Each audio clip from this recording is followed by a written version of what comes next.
This public participation meeting forms part of the environmental assessment process is being conducted, and we are now doing scoping, which means it's the start of the process, and this is not the last opportunity to comment. There will be future opportunities. We ask that you please sign the attendance register so that we can give you the rest of progress and also inform of the future meetings and engagement opportunities to come and contribute to the process. Now, public participation is by nature a process to let the diverse views and perspectives from people. So it means that we all come from different backgrounds, have different views, and we respect that. In terms of the law, the environmental assessment practitioner must listen to both positive and negative issues that are raised, and it must be recorded and forms part of the minutes of the meeting that will be generated, as well as the comments and response report that will form part of the reports that will be submitted to the authorities. Not only that, but this specialist, the information will also be provided to the specialists for consideration as part of the specialist studies that they will be undertaking. This is not a referendum, and it is not the other. Public participation process is not a referendum process, and we would really like to give everyone a fair opportunity to comment. In terms of the introductions, I would like to introduce the applicant. The applicant is Eskom, Deidre Herbst from Eskom. Good evening, everybody. And Stephen Coffey. And WSC is the environmental assessment practitioner for the project. Ashley Strong is the project manager, and Brian Hayes, who will be the person that's doing the advanced interpretation, and he will also support Ashley. And then we have Ben Lubin, who is responsible for these full self-translations. Right. So in terms of meeting conduct, it's really important in the public participation process to give everyone a safe space to participate, and also a fair opportunity to contribute comments. And therefore we are going to ask that you please strive to adhere to the constructive guidelines during the discussion time. A number of meetings have been disrupted earlier this week, and how that specifically will work tonight is we'll ask people to please stop the disruption so that we can, the people who made the effort to come and to listen, the people who want to ask questions, an opportunity to do so, and that we don't violate other people's rights to contribute their issues and concerns. And if persons do not want to abide or adhere to the guidelines, we will ask them to please leave the meeting so that we can continue. So during the question and answer process, we ask them to one person speak at a time. You raise your hand, please work with me as a facilitator. Please raise your issues and questions in a respectful manner. I cannot emphasize this enough. I cannot hear if people yell and shout. It is really very difficult to understand concerns, and we would like to document all the concerns for assessment and the views, different perspectives and views as well. We are quite a big group, so we are going to ask you that don't repeat questions that have also already been asked by other participants. Please try and focus on questions that have not been raised by others. Abusive threatening, disruptive behavior, we've spoken about that. The project team may not necessarily be able to respond to all questions that are asked tonight, simply because some of the questions may not be relevant to the specific environmental impact assessment that is being conducted. We will report those issues as part of the meeting procedures. And in terms of specialist studies, please understand that our main purpose here tonight is to listen to your concerns and understand that and to give it through to the specialists who must still evaluate and assess and undertake specialist studies for the purpose of the impact assessment. We will come back during the impact assessment phase to share the findings of those evaluations and studies, as well as proposed mitigation measures, and there will be an opportunity then to interrogate with the specialist and the environmental assessment practitioner in detail. All comments, questions, objections will be recorded as part of this process. Sorry, can I just see what the slide goes slower? Fine. Right, so in terms of the structure and the program for tonight, we are going to present this presentation in segments. So there will be a presentation on the environmental impact assessment process. And then the next section will deal with the project description that will be dealt with by Eskom. And the last section will deal with the specialist studies that will be planned, as well as the recommendations of the scoping report. So I see your hand. And then the floor will be open for questions and comments. So in terms of the So in terms of the purpose of today's meeting, it is really it's part of the scoping phase. As I've mentioned, our main purpose here is to listen to your concerns and your issues tonight. And then it's really for you to raise your issues. I want to emphasize one of the things really clearly, and that is that the terms of reference of the specialist studies, in other words, what the specialists will look at during the impact assessment phase, form part of the draft scoping report. Is a draft. No final decisions have been taken at this point because we are still assessing. We've just started the process, and we are looking for inputs into the terms of reference of those specialist studies so that your interests can be assessed as part of, or that terms of reference of the different specialist studies can be defined, and that they can make sure that all issues and concerns are assessed and evaluated. So that is really an important part. And I think the last important part is really to outline the time frames associated with this environmental impact assessment. So with that, I'm going to hand over to Ashley.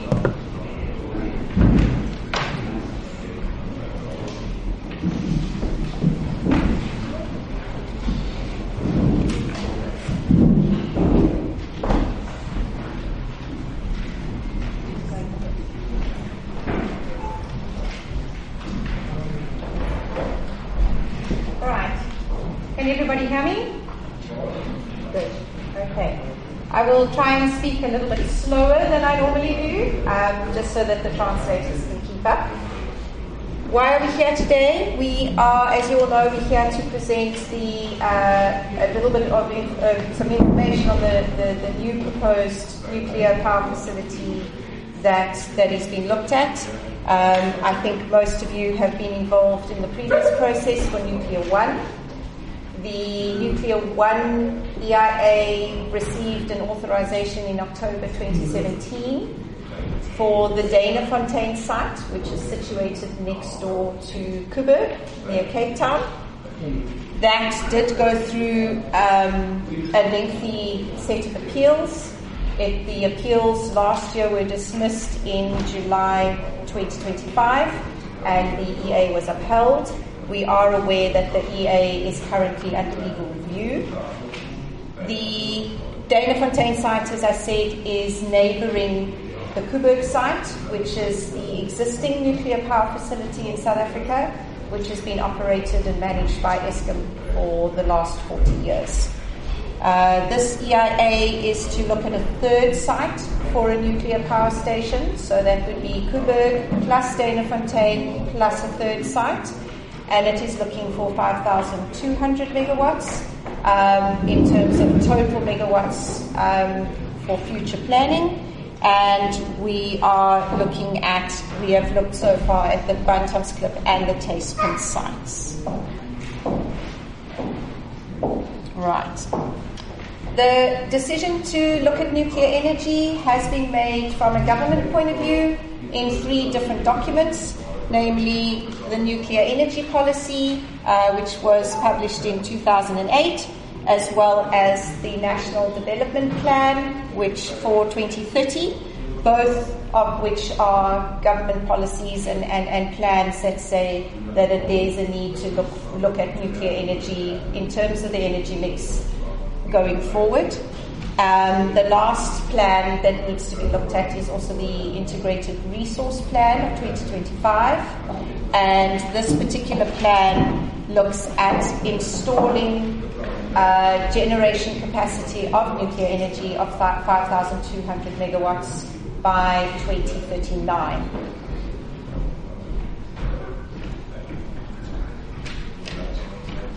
We're just waiting for the translation to catch up. Right. In terms of what we're here to look at today is the green block on the screen, which is the environmental authorization phase, which is the requirement from the National Environmental Management Act to obtain authorization for a project that triggers under the environmental impact regulations. That's what we are here to discuss today. Our process will inform a parallel process, the Heritage Permit Application process, which is to be done with the South African Heritage Resources Agency, or SARA. That will run parallel with us, and we've been assisted by our heritage specialists with that. The specialists, in terms of our studies, will also inform 2 processes that will run post the EA process, and that includes the water use license and the coastal waters discharge permit. So those, we will not be responsible for those applications, but we will be inputting into those in terms of the specialist studies.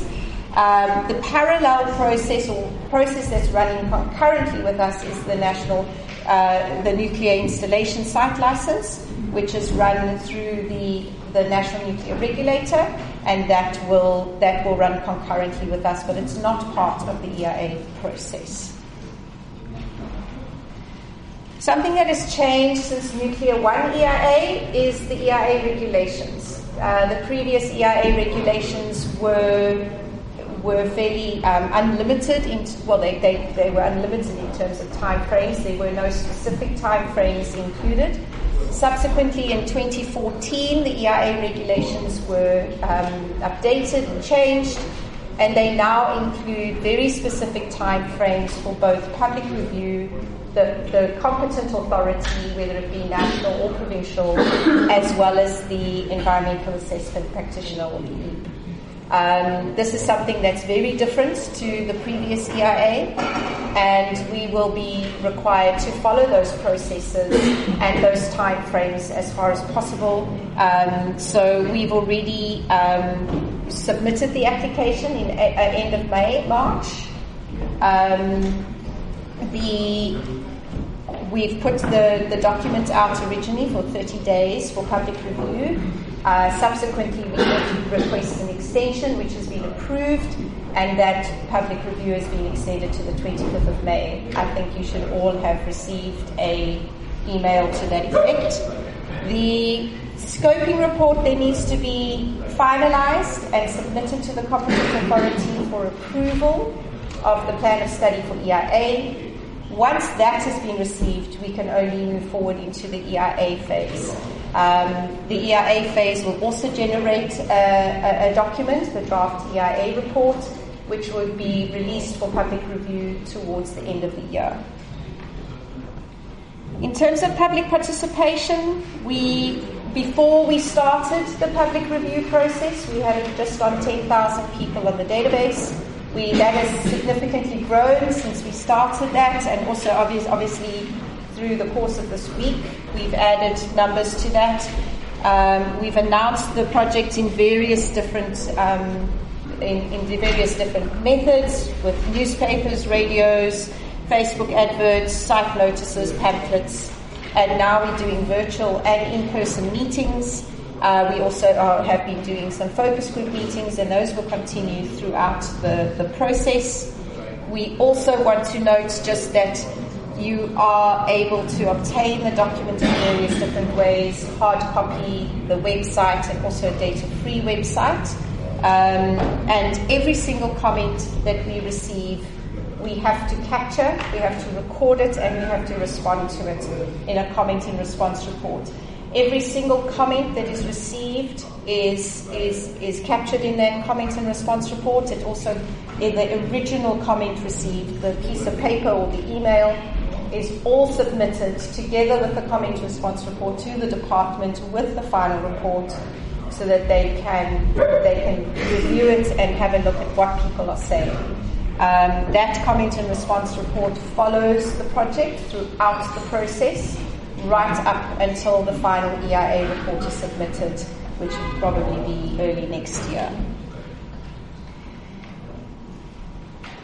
The reason why we're doing a full EIA and not a basic assessment is because we trigger listing notice 2 activities of the EIA regulations. The listing notice 2 triggers the full EIA process, and that's why we have to do a scoping and EIA phase. And as we said, we are now in the scoping phase, the EIA phase of this process. So we're still at the beginning. There's still a lot of work to be done. And I'm now going to hand over to Eskom to give you an idea of the project description. We're just waiting for the translation. Sadiqa?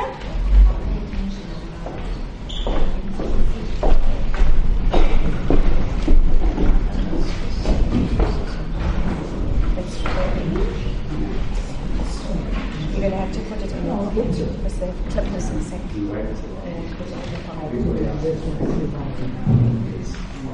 Oh, you got back. Okay. Oh, do you want to do that? There you go.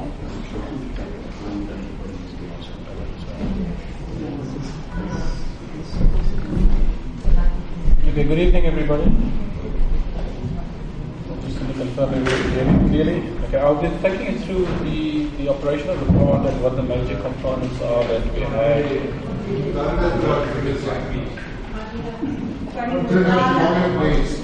Gone off.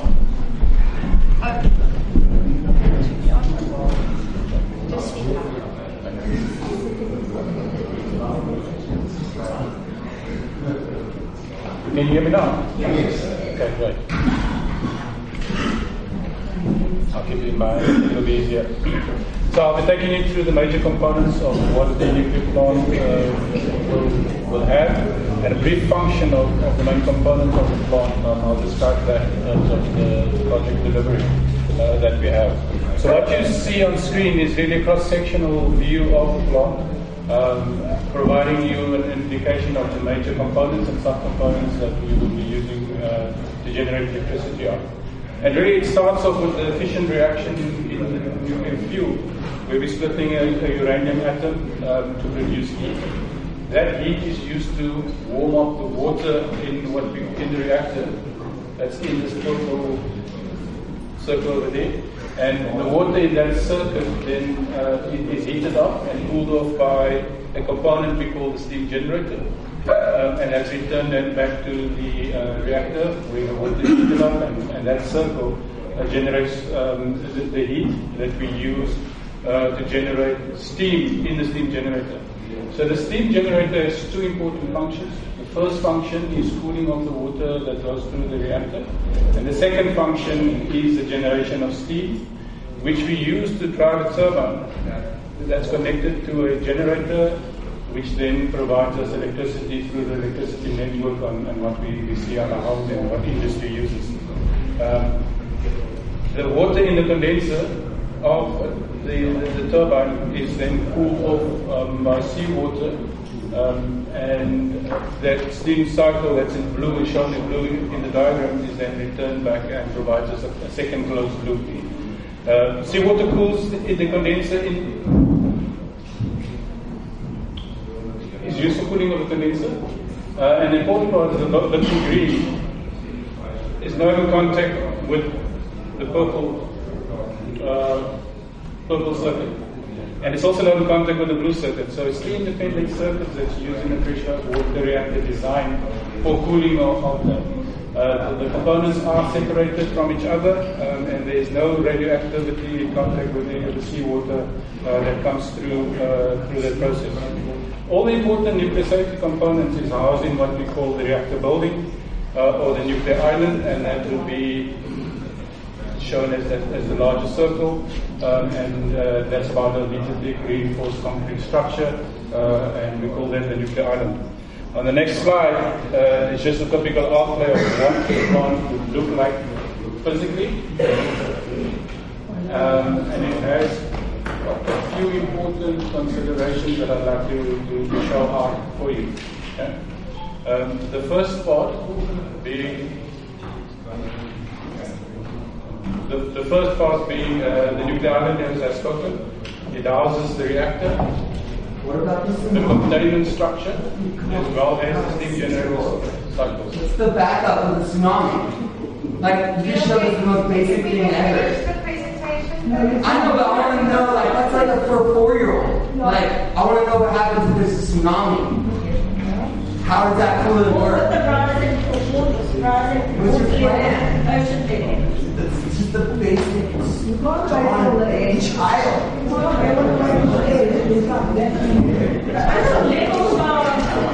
And this is the big one. That thing breaks, it gets too hot, it melts down, boom! Like, let's be serious. Sir, I'm going to have to ask you to please hold your questions until the question and answer session. We will get to you. If you are, so this is your first warning.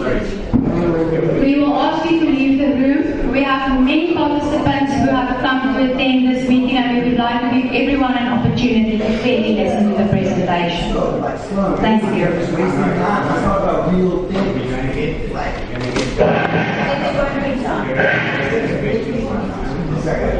Sorry, I'll stop wasting more time. Let's go talk really slowly about basic stuff all the time. Burn time. Burn time. So I'll continue.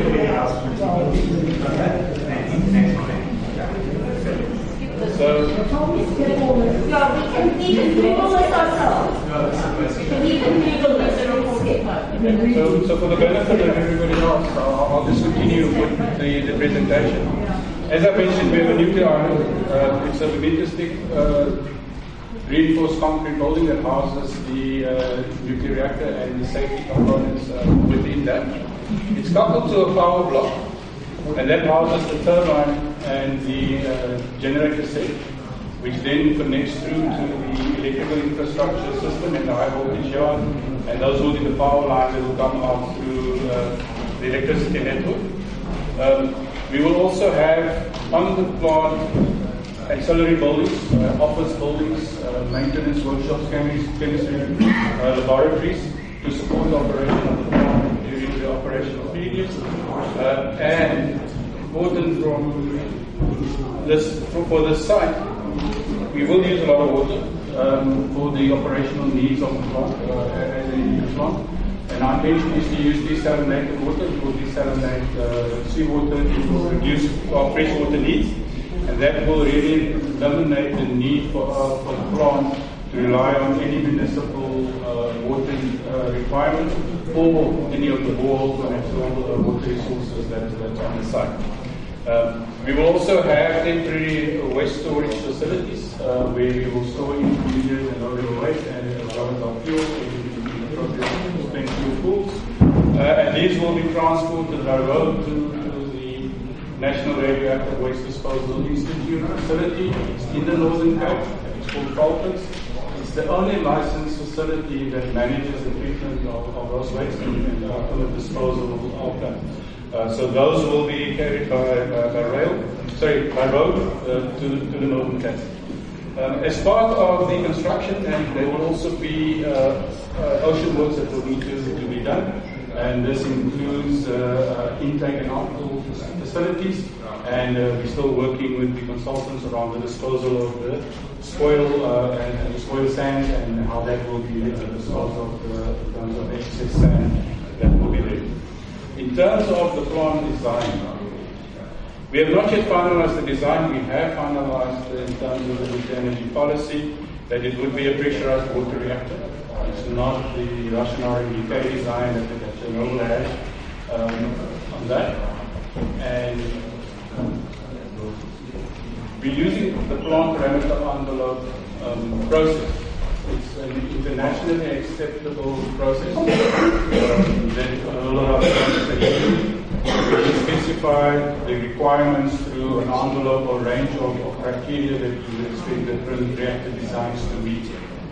Because we have not yet selected a specific design, we have specified a range of criteria that any potential vendor must meet to be able to supply Eskom with the nuclear plant on this facility. And that's a process that we have followed in terms of the plant parameter envelope to specify the requirements of that potential pressurized water reactor design on the site. In terms of the safety of the plant, there are key items that we have included, and that's important for us in terms of what we're looking at for the plant design and the plant must meet.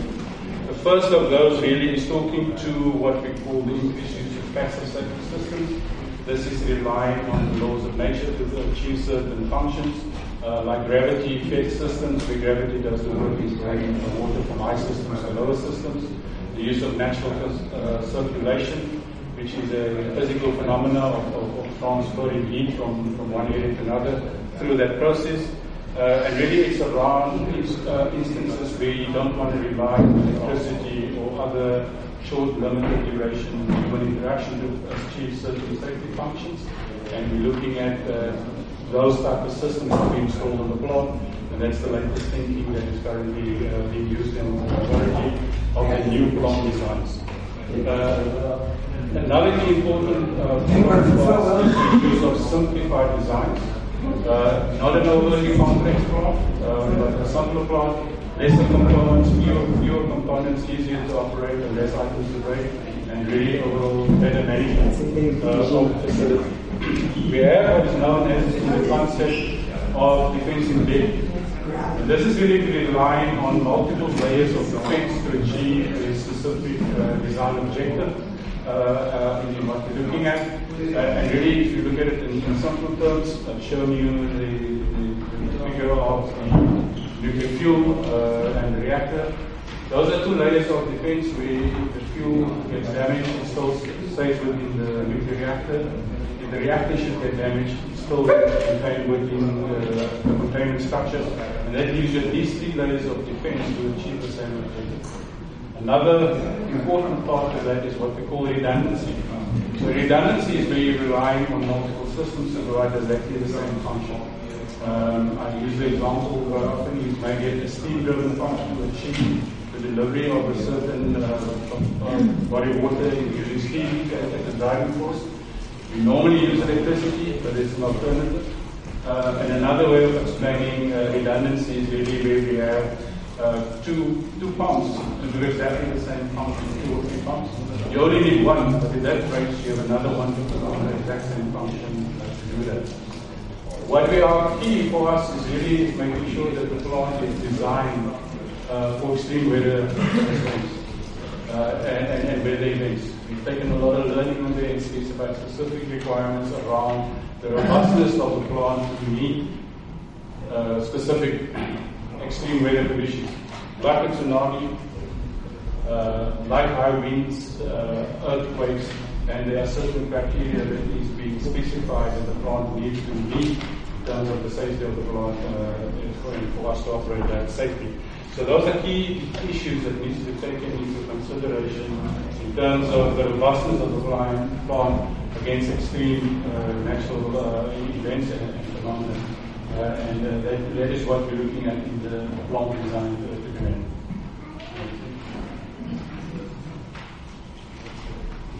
Why can't we ask questions after each? Moving on to alternatives. No. Why can't we ask questions after each thing, after each spoken? Then we involve the input. And we're involved in the EI. How many slides are left? 3. Are there 3 slides left? This is finished. I'd like to just finish the presentation. But how many are there? About 3. Not that many. I mean, it's a There are 3 slides left. May we please complete the slides due to the disruption of the meetings earlier this week and participants' rights being violated by small groups. We would like to afford everyone a fair opportunity to listen to the complete presentation. We will open the floor for questions and comments immediately after the next slide. Thank you. I will switch through the slides very quickly. There's a few more than 3, but I will skip to the important ones so that we can get to the questions and answers quicker.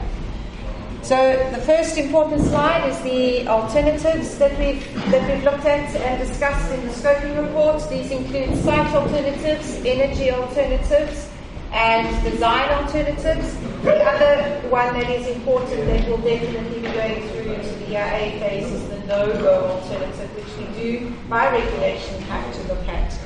I'm not going to take you through the locality slides because I think you guys know where Tastings is situated. In terms of the Commission's specialist studies, we've got about 28 different studies that are going to be involved in the EIA process as a whole. They cover all aspects of the physical and biophysical social environment. We have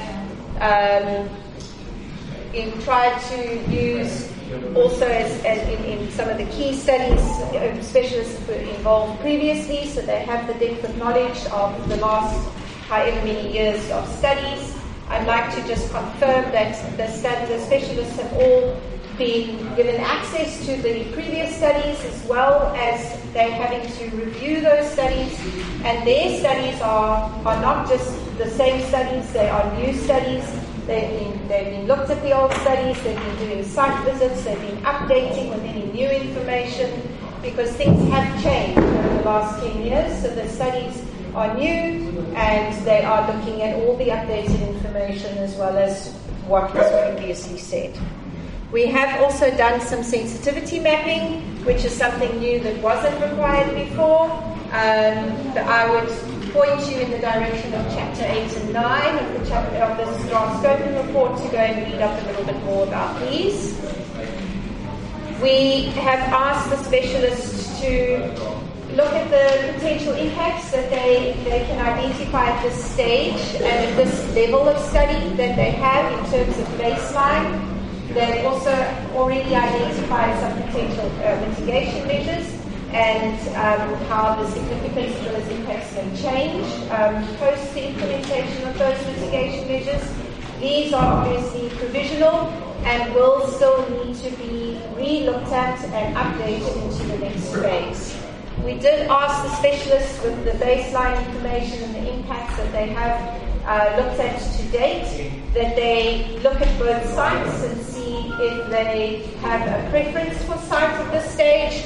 We did ask them to do that. This This particular table is in Chapter 11 of the Scoping Report, but in terms of a summary, 4 of the specialists picked Bantam's Clip, 8 of the specialists picked Taspins, and 11 of the specialists were neutral. They didn't matter, therefore them it didn't matter which site was picked in terms of being preferred.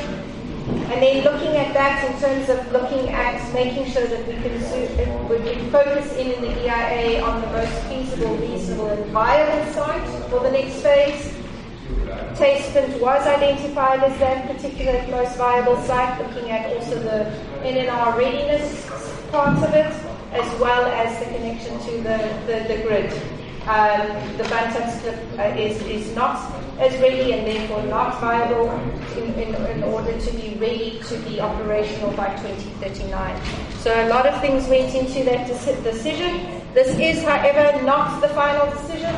This decision has to be reviewed and confirmed by the Department of Environmental Affairs or Forestry, Fisheries and the Environment, so the competent authority.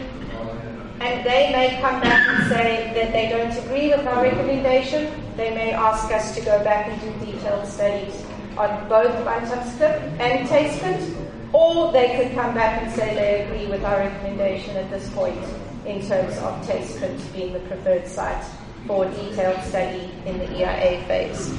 And I think the important thing that I'd also like to just stress is that Bantam's Clip there's no fatal flaws in Bantam's Clip. It is still a site that can be considered in the future. It's just not viable at this point. So it is still open for consideration in the future. And I think with that, I'd like to hand back to Tony so that we can open the floor for questions. And then just the rules again.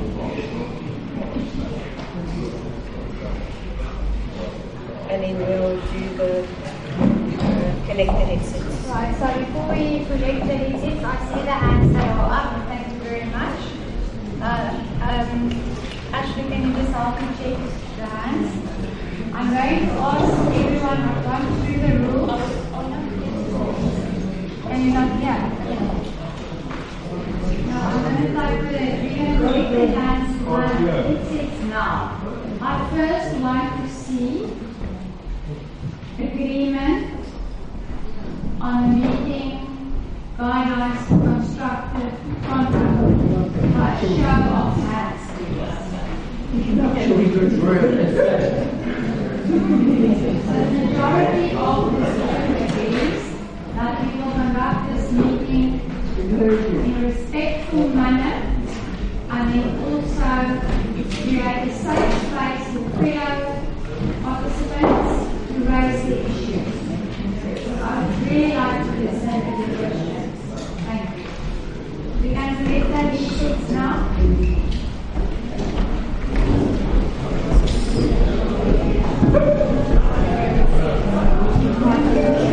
I think there was a hand there right at the back.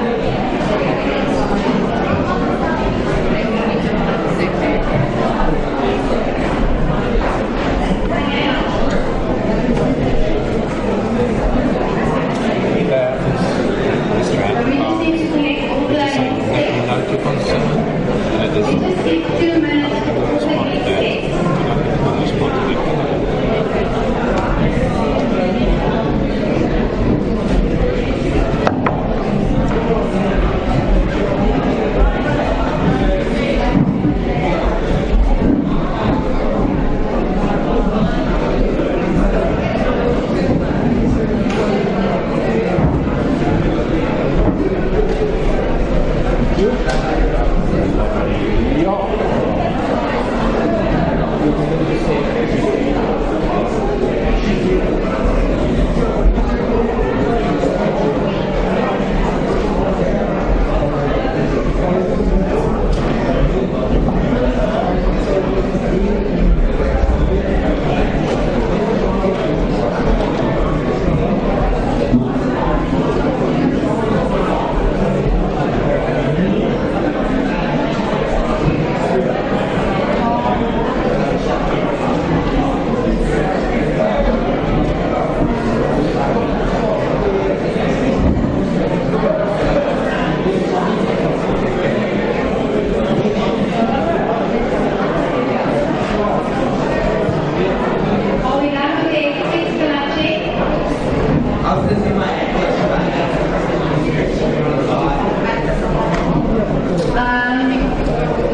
and then can I ask our microphone carrier,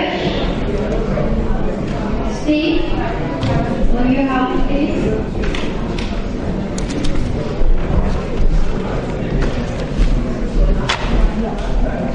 Right, I think there's this gentleman here with a beard.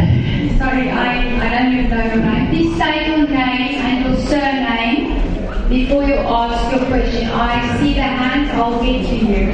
Hi, good evening. It's Paul Hill, so I'm spelled H-U-L. I'm going to make 2 comments to begin with. The first is that in your document you indicate a WhatsApp number to submit comments.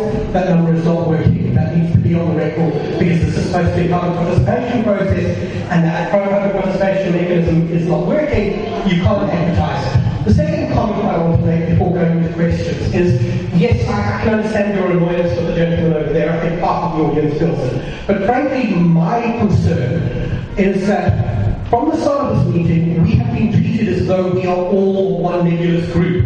I'm not opposed to nuclear energy, I'm opposed to Eskom corruption. So there are different opinions in this room, yet we are being treated as children against whom we need to be told to come around on something, and it's being presupposed that we are going to be disruptive. That presupposition is entirely wrong. It is offensive, and what's more, it undermines the basis of this being deemed at law, because remember, this has to conform to PARJA requirements. So this meeting is unlikely to survive PARJA scrutiny as a public meeting for the scoping process. So it's just the most silly self-shoot that could possibly be made. Moving on to that, onto the actual substantive question that comes into all of this. You presented us with a scoping document, a preliminary scoping document. We need to get to the stage in which there's a scope done for the project. Yet, it was indicated that the nuclear waste has to be trucked to the facility in the Northern Cape. That requires a certain quality of roads. It requires very specific road requirements in order to meet nuclear safety requirements. Those roads do not yet exist. Those roads do not exist in the scoping document.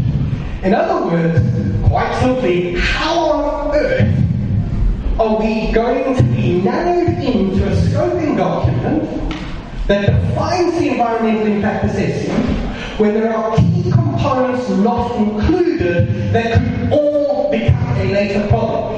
That applies to the roads, which is the particular one that came up tonight. It applies in respect of the transmission infrastructure, but it also applies to one of the most important, and I think what the gentleman is most concerned about, that comes up as a lesson from Fukushima, which is that nuclear power cannot be relied upon as your exclusive baseload energy. When there is a problem, nuclear power plants need power dispatched to the power plant. There is nothing in any of the planning to ensure that there is reliable baseload electricity that can deliver 100 megawatts, 200 megawatts, probably you're going to need 800 megawatts, close to a megawatt, of electricity to basement. Or to wherever you want to put it. That was not a problem in respect of Kugo. Firstly, because when Kugo was built, this particular requirement of nuclear safety was not on the cards. It now is. But secondly, because Kugo was properly integrated into the grid, it was actually based from gas. But unless you include in your scoping document the construction of another fossil fuel power plant, your scoping document is incomplete. So with that, I think I've taken up enough of everybody's time, but I'd just like to reiterate the offense that being treated like children and being assumed that everybody would be disruptive. I certainly would cop to happily being disruptive if I think it's necessary. But you cannot assume that every single person in this room is going to be disruptive. That was incredibly offensive, and I think you owe the audience an apology.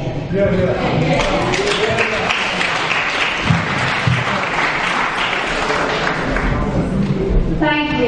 Is it Mark? Paul. Paul. Please accept my sincere apology. This is an apology to the audience for making assumptions that you will be disruptive.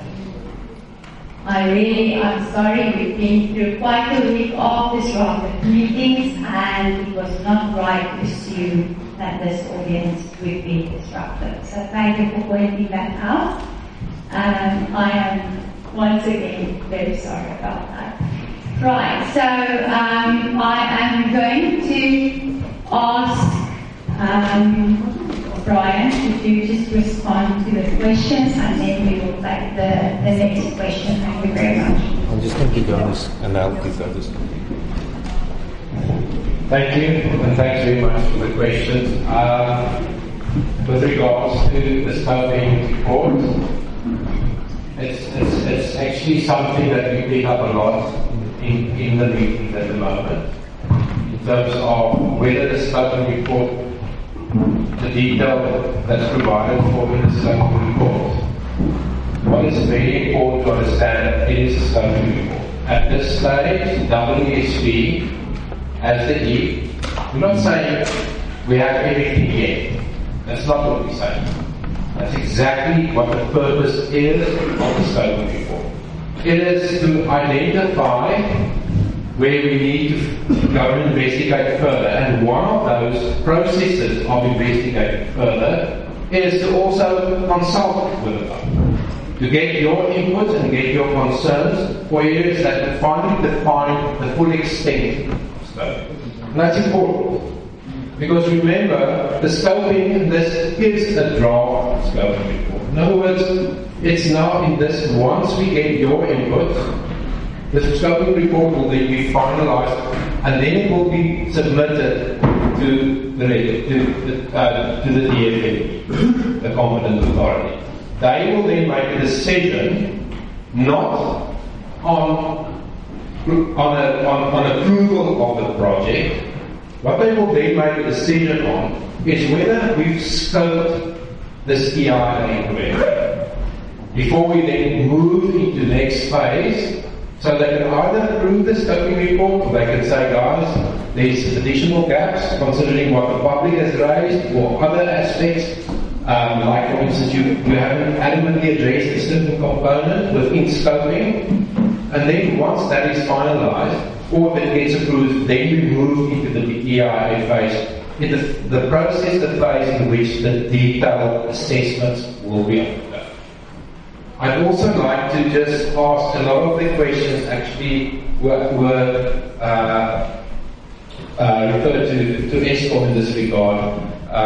If I can just do a question on, I remember that it was the waste.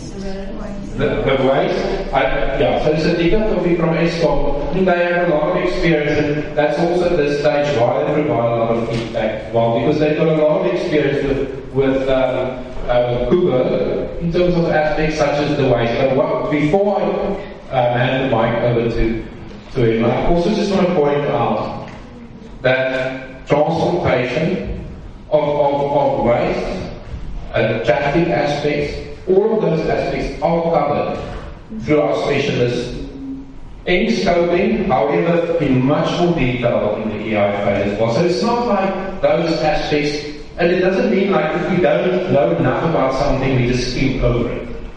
So we've got specialists that are pointed, and what we'd like to do, and we're not saying it's perfect, what we'd like to do is to scope it as well as we can.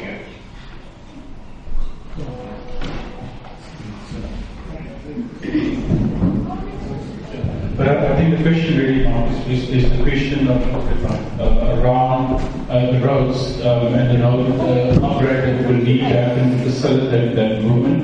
And those roads and routes will be the subject to another EIA in terms of the normal EIA process for road construction or road upgrades.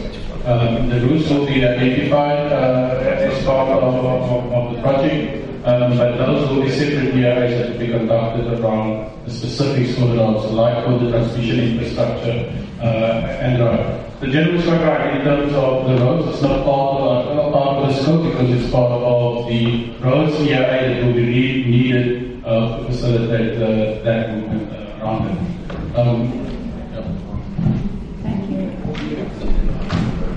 Right, so one of the participants just pointed out the time to me. It is 7:15. It may be that we run a little bit over time. due to the number of questions, can I check with you if that is okay? I'm going to check regularly with you. Is that okay? So what would be a fair process for me to deal with the questions? Can I do one question from this block and then one question from this block? Sorry? From the back.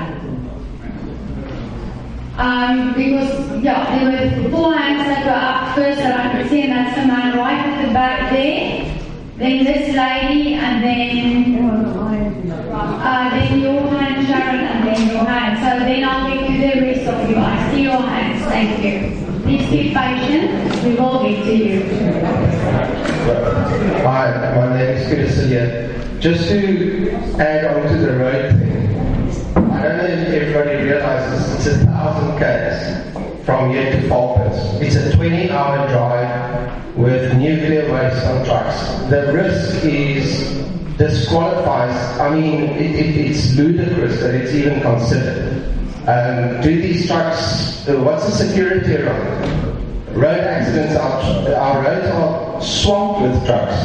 Now you want to drive nuclear waste 1,000 k's. It defies logic.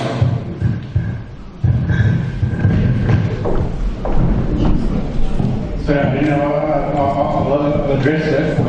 In terms of the practice that we currently have, we transport the waste from Kubu to Falklands, that's a licensed facility. Likewise, waste are being transported from the mines to the same facility and from the Aladaba in just west of Pretoria to the same facility. The transport packages, the waste is clearly packaged in approved containers or metal or concrete drums that meet certain safety criteria and design criteria that you have to demonstrate. So, for example, those containers or packages need to pass a drop test, and when it gets dropped from a certain height, 1 meter, 2 meter, depending on the drum and the context, it's not expected to burst open. We have to do that and demonstrate that to the regulator in terms of the drop test for the different types of waste packages that get shipped. They are secured on the truck. It's a low-bed truck, and they are secured on the truck to be transported to the facility, and that is currently under Eskom to travel through from the site to the disposal facility. That's the current process that is in place in terms of the transportation of the waste from the site to Malta's where it's disposed of appropriately for that. So it's low and medium. It's low and medium. Can I please do some closer translation to some people who have been concerned?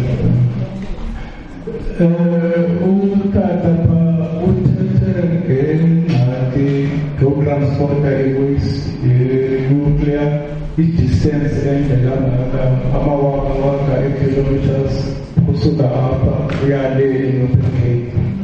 Kufunga ukudo wapi unanyuma. Safety needs buzzers are middle address. In containers, this penalty which on the middle the safe levels of over kuingia mapolisi haya kona hizo the safety ya ndio tunaona nuclear.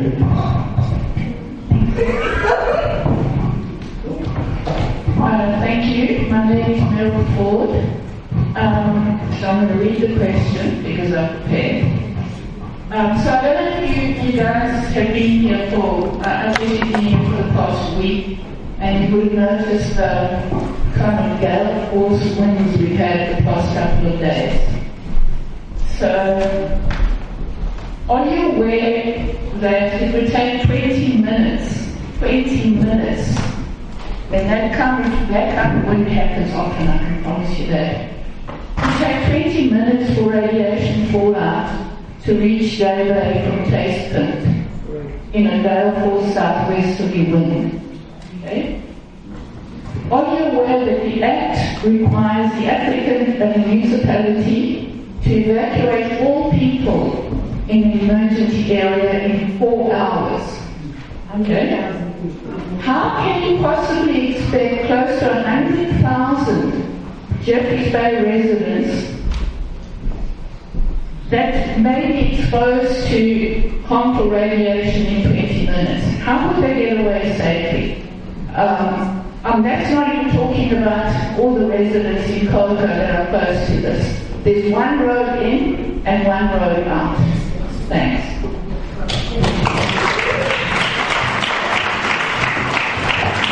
Can I ask Sunita to respond? Can I just confirm that you said the redirection is from Jeffreys Bay to Eskom?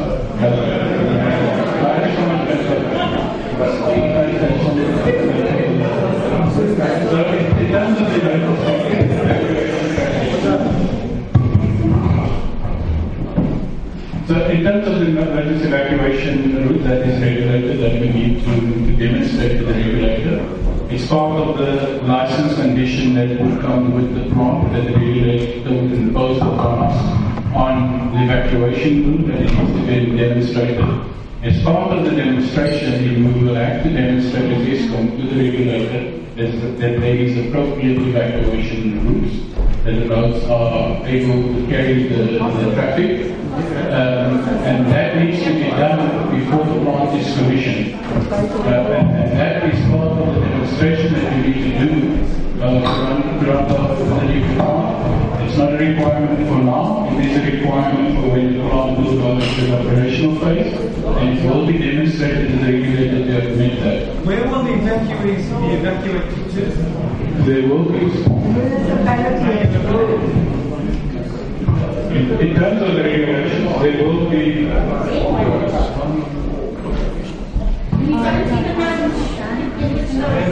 So can I just kindly ask that we speak one person at a time so that everyone can hear the response, and then we have to be fair towards other participants who have their hands up. So I'm going to ask that if you do have a follow-up question, we will get back to you and respond. So what clearly needs to be understood, part of the license process to run the nuclear facility is a nuclear license that is issued by the nuclear regulator. There is an emergency plan requirement that needs to be demonstrated to the regulator. If you do not meet the emergency plan demonstration, you will not get a license to operate the plant. That is the current regulations that we are under, and that is what we will need to demonstrate, to be able to demonstrate. And it will be a physical demonstration to the regulator at the time when that is required to come into play.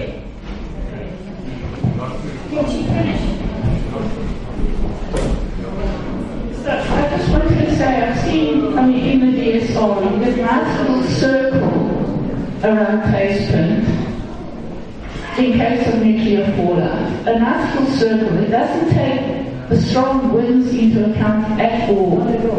Not at all. So I don't think it's got anything to do with the nuclear regulator.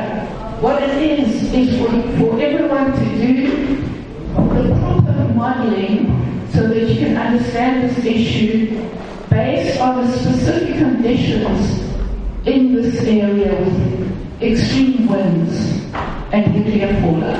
Thanks. Thank you. Can I just check whether I think that modeling will be done for the fallout? Did you make a note of that? Thank you very much. You want to add that? That's all part and parcel of what goes with the demonstration of the nuclear emergency plan items. You need to demonstrate the fluid movement, you need to do the calculation and the modeling of the fluid dispersion, the fluid movement, travel, dispersion model, as well as taking into account redirection, wind speed, rain, and all the other factors that comes into place in a fluid or a radiological release. All of those items goes into the modeling, and based on the modeling, the emergency plan gets developed with the appropriate criteria associated with that. So those factors are part and parcel of what is required to operate the emergency plan. Thank you. Thank you so I'm going to do 3 questions this side, 3 questions this side, then I move to this side. So here we have this lady, we have got your name, and then you've got your name. Yes. So to me, this side of you. I see all your hands, I will be to you. Thank you. First, my name is Sean Croft. Just before I go into my question, I'd just like to put a little statement in here that the only scoping report that's finalised is on the radiation. And the data is 100% correct. They did not include the wind factor at all. So that's the fatal flaw. That whole report. Okay, so I would like to ask, for each potential nuclear site, what is the full history and current status of engagement and application with the National Nuclear Regulator? It seems like Eskom has selectively advanced the nuclear site license application with the National Nuclear Regulator for placement ahead of all the other sites. How can the EIA process be considered fair and unbiased when such readiness created through the Eskom's own actions is then used to justify placement as the preferred site?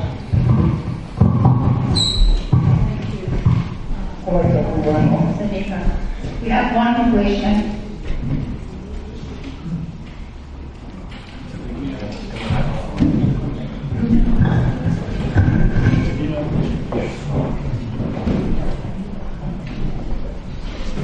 Right. As Ashley presented earlier, in terms of our identification and our recommendation in terms of the preferred site, there are quite a number of factors that are taken into account. First of all, we look at the scoping assessments as were undertaken by the specialists. Another very important aspect is also the integration of the site with this aligns with the strategic transmission and transmission corridor development. That's a critical aspect as well. The time frames in terms of when to achieve, because we also work towards the integrated resource IRP of 2025, integrated resource plan, which defines 2039. So there is a component of time frames as well. But there's not one single, it's not one aspect that influences the decision. There's a number of aspects, as set out in the scoping report, that make us recommend. Now, I also want to emphasize that, and Ashley mentioned this in the presentation as well, ultimately, the competent authority, the DFE, has to approve our recommendation for moving Tayston forward as the preferred site to the next stage. Who makes it? The competent authority. They make the decision because they approve the scoping. The competent authority. So the Department of Fisheries, Forestry, Fisheries and Environment. Sorry, that's been a long. What about it? They make the decision. They have competent authority ultimately approving or not approving this application. So they are the competent authority. We don't make an approval.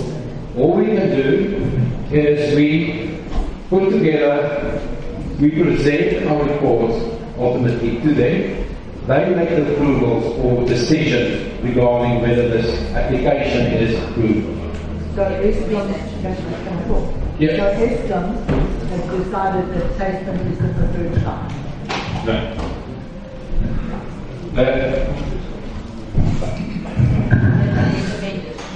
Remember one thing, we as environmental consultants, we have to go through a regulated process. The national.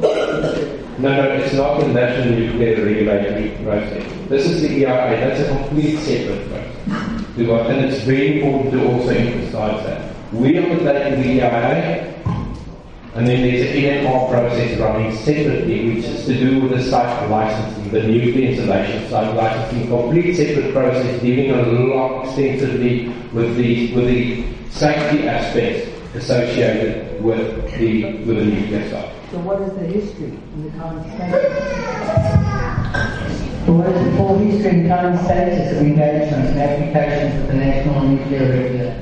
So, WSP, we appointed as the environmental assessment practitioner. That's our focus. If you want questions regarding the in-and-out process, then I can ask Eskom to answer that.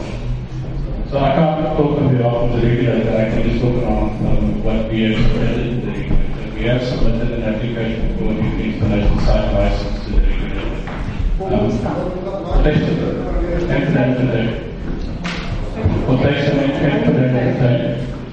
We have submitted those applications to the National Nuclear Regulator. It is being assessed and processed by the National Nuclear Regulator. There will be, as part of the in-and-out process, a public hearing and a public participation process for their input. That is, I believe, scheduled for later this year for the decision making to come through. And it will be a separate process. It's separate from the EIA process, and it's totally independent and run by the National Nuclear Regulator themselves, independently from this. Thank you. So, I see your hand. The lady behind you was up first. I will come to you next. Thank you.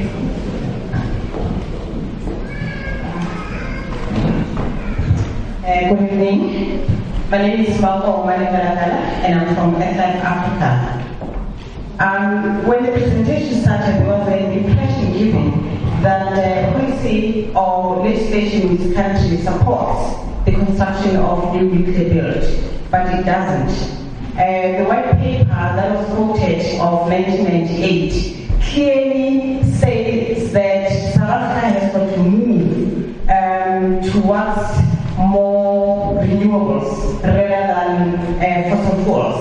I mean, historically we know that the previous government prior 1994 has spent a lot of money on nukes, and it's still too expensive for South Africans to be able to afford that. And the National Development Plan,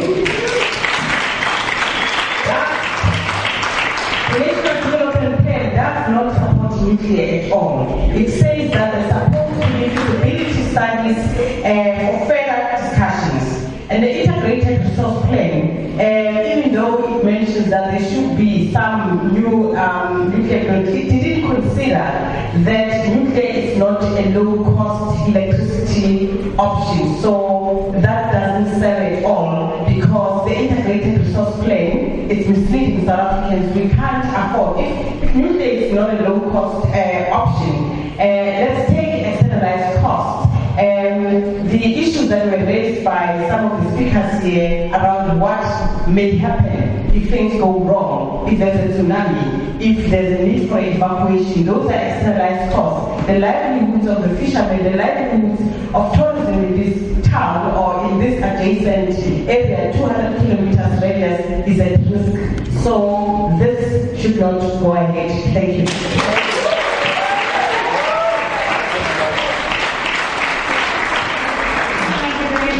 We've had your comments. I'm going to move on to the next lady. Sorry, just before we move on to the next question.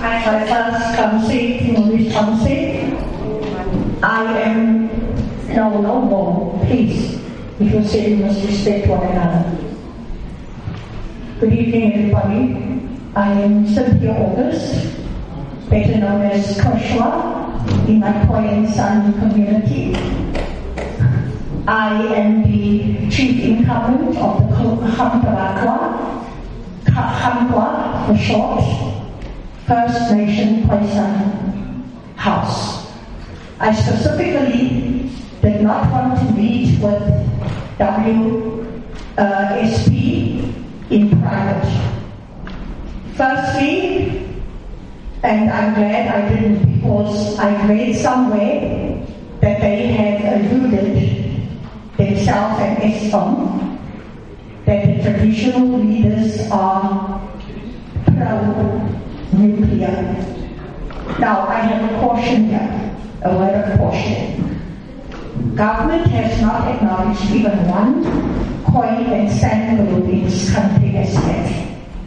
So for Eskom and WSP to go and headhunt or handpick people that are going to be in their favor, it's not going to be on. Because I am here to stay.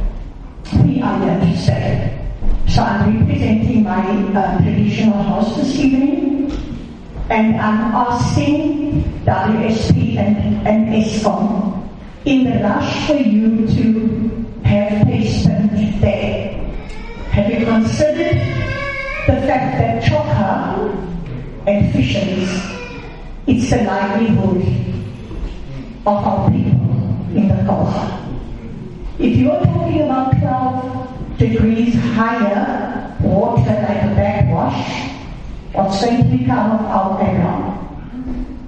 And what is going to become of our people's livelihood? We are going to get jobs from.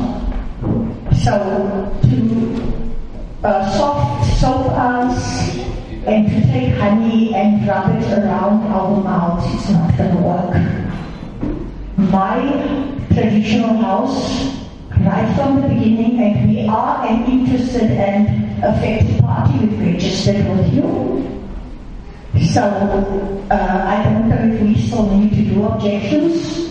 We totally object to placement being a hub for chaos, disruption, dilapidation, ghost towns to be formed. Secondly, are Eskom and WSP aware of our people, our ancestors lying there?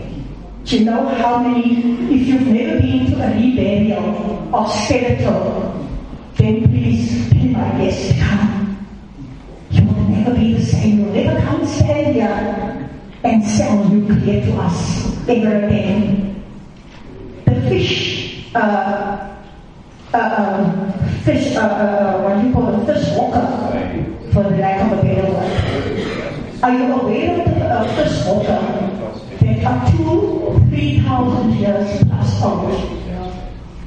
Where are we going to get them from? What do you know lies under there? What do you and I know? So this is a vehement no. Do not let anybody fool you. Don't let anybody tell you that I am the king of this traditional house and that tradition. There is no one that's been accepted yet by government. We're also in the process of doing that. I know where I'm coming from.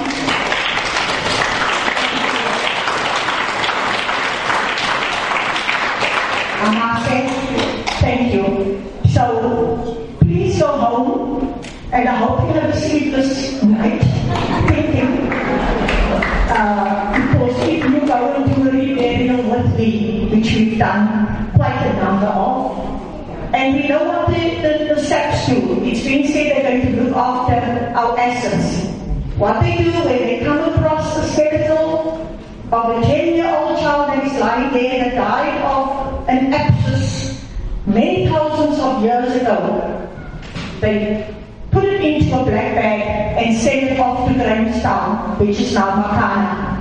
We are not having that.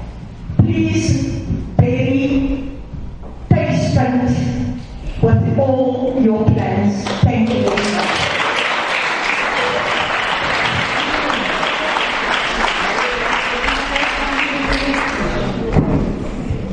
Thank you very much. We really appreciate your comments, and we've recorded that. It's digitally recorded, and the transcript and the recording will be available to everyone.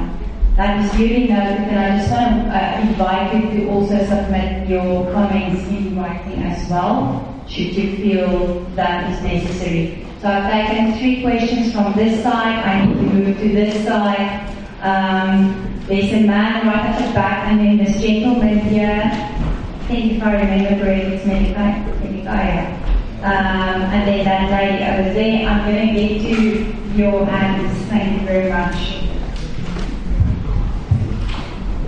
Thank you, good evening. My sense behind. I just wanted to find out if, in the scope, if there has been any consideration given to the security and defense of the site, because I feel that is of national security and importance, and I haven't seen anything like that in the scope as such. And then secondly, I want to know why the roads and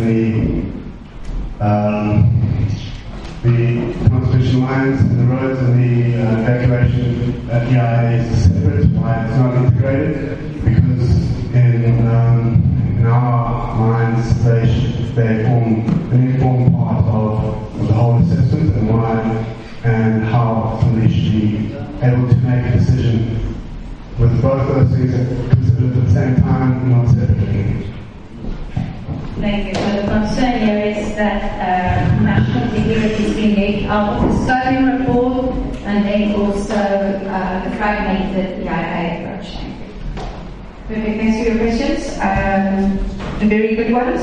The first one is in terms of security and defense. So we have included security issues in terms of how they affect the communities in terms of safety and crime, etc., and all of that. So what you're talking about is one level up from that, and I'm going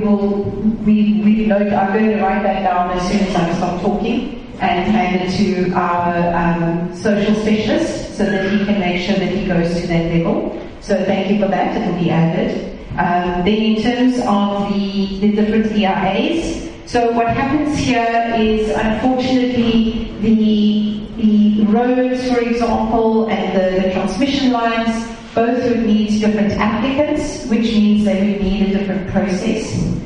So the transmission lines would be with the National Transmission Company of South Africa, so the NTCSA, and the roads would be probably either province or SAMRO, depending on which road needed to be upgraded and what level of assessment would need to be done in terms of the necessary activities that they would trigger. It may only need a basic assessment, for example, if it's not going to be widened more than, I can't remember the number of meters, but essentially it would be different applicants, and both applicants would need to have all their planning in place before one could start an EIA. So the NTCSA, for example, would have already needed to have decided how they're going to integrate, where would corridor alternatives be, etc., and that is currently not available. However, what I can say is what would happen in this particular case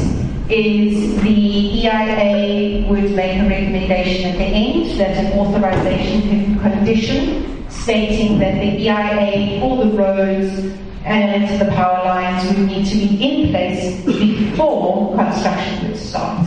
And if that recommendation is included, it is normally also then included by the department in the EA. So the applicant is aware of that risk, and that is what would most likely happen in this case. That if it was authorized at the end of the day, that condition would be in place, that nothing would be able to happen until those EIAs were also approved. Thank you. Ligaya, I see your hand. I see your hand. Good evening. My name is Menika Blani. I'm from the Eastern Cape Combined Environmental Forum. Mine is a question around the key project components. I believe now we're talking about two plants, where there's some desalination plant as well that is going to remove the construction of the nuclear power plant. My question is on that cooling off condenser, there's those coolant that are going to the ocean. I just want to know how deep are they going to go into the ocean, and what is the upper life that is where there's going to be some disturbance as well. And the other thing is that with your desalination plant, it sucks water from the ocean. So how about those microfish, the small fish that is in there in the aquarium as well? And the other thing, how are you going to dispose the brine that comes out from the desalination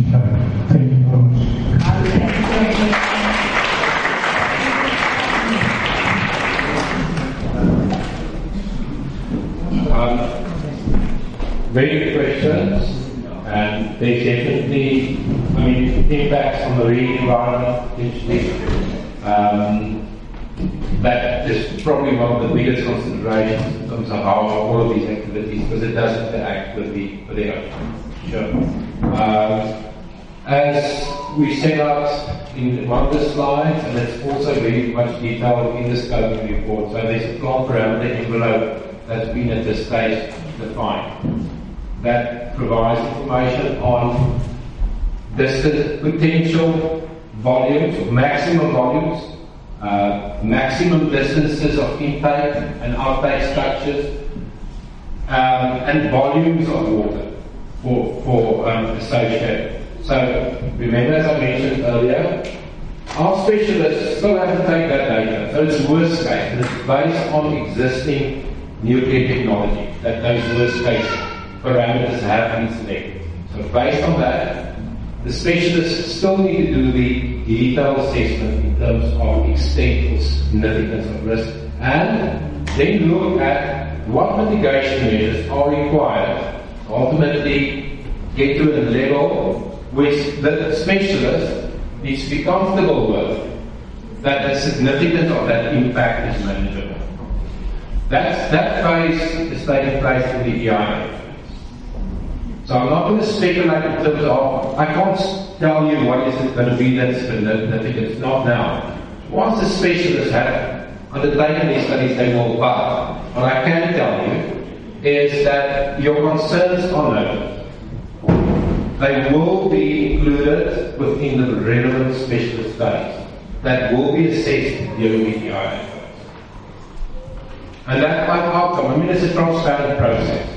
All those reports by the specialists are provided in the final EIA reports.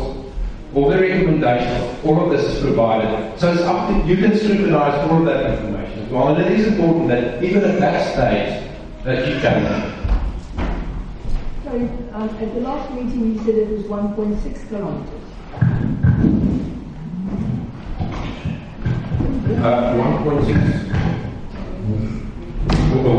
1.6 kilometers for the water from the desalinization plant. No, the intake. There is in the plant parameter envelope, there's a distance of 1 to 2 kilometers that at this stage is being set in the plant parameter envelope.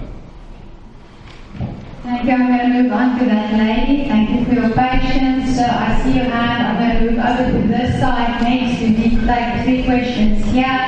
I've seen the 3 people whose turn is. Thank you. Good evening. My name is David Villiers. I know you didn't get to all the slides, but there's a last slide in our pack here that we're looking at the new generation of capacity. And I'm going to go on to our lady who spoke about costs. I think the scoping project is null and void without costs, because if you have a look at costs, 5 gigawatts of nuclear power that is proposed by 2039 against over 50, 60 gigawatts in solar and wind alone, when this is rich with sun and rich with wind. Yes. I mean, the scoping project should be thrown out just on that alone. So I'd like to see figures, and I think everybody here should see figures in the scoping project, and transparent figures, because based on budget for a country that's laboured by lack of infrastructure and lack of service delivery, to be looking at this with double. I mean, the cost of nuclear is 60 to 40% higher than solar wind.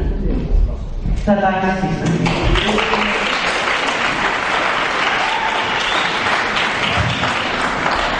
Thank you. We know that coming, and it is being reported. Thanks. Right, we're going to move over to this side, the gentleman over there. Our gentleman, I think, yes.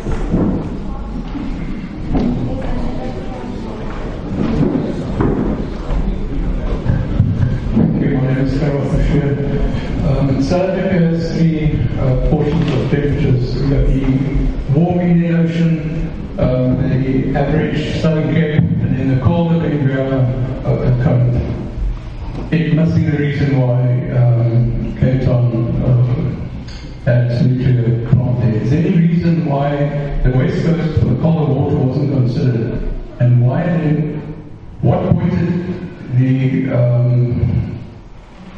planning to look at these two venues, Placement and Club.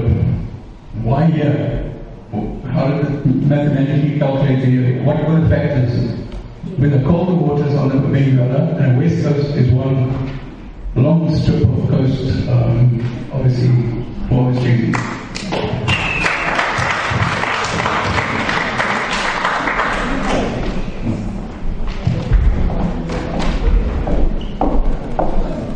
Good evening, everybody, again.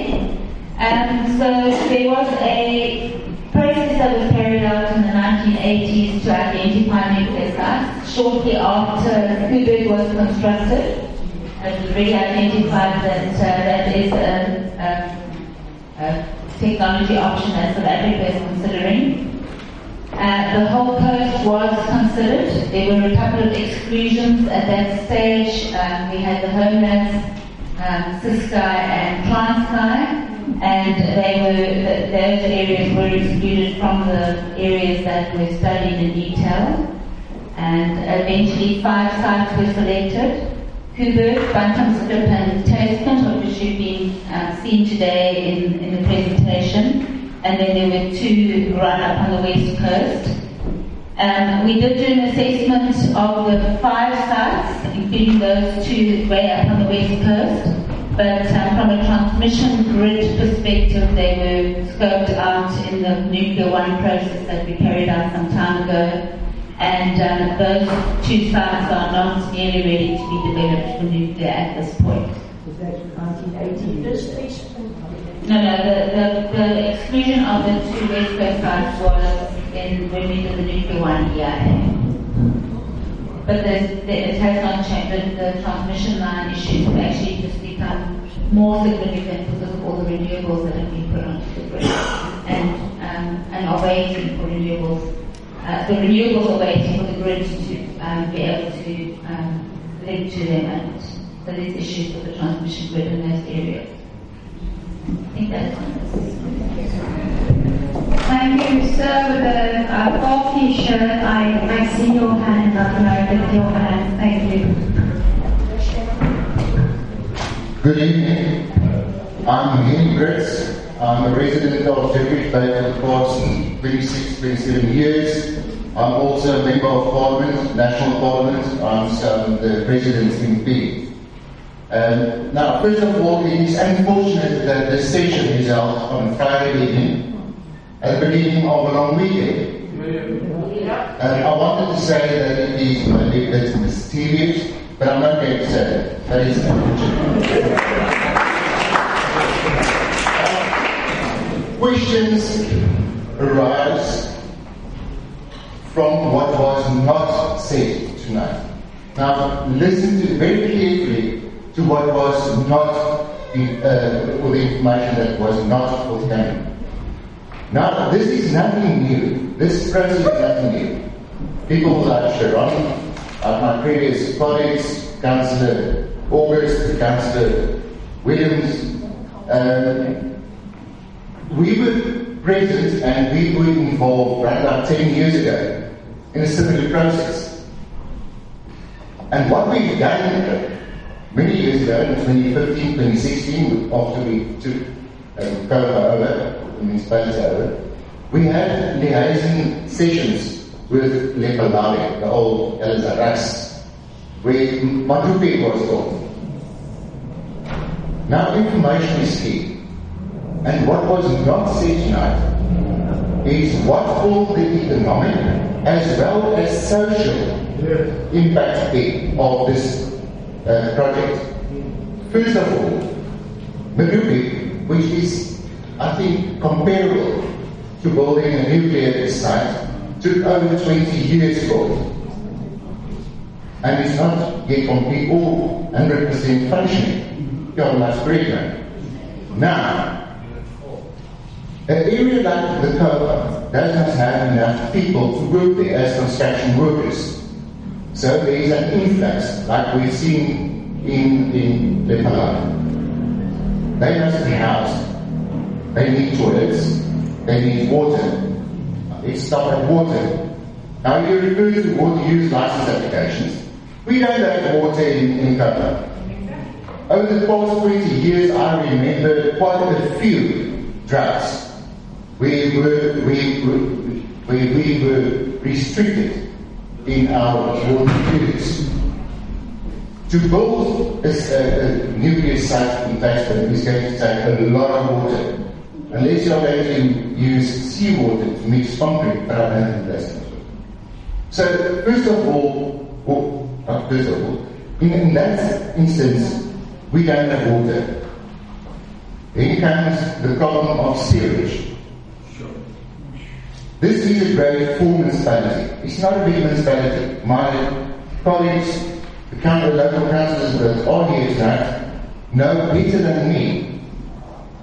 We have a problem to keep up front in construction of infrastructure. Where will that infrastructure come from? When you import thousands of workers, you have to house them. Where? That was a problem in Lepalale.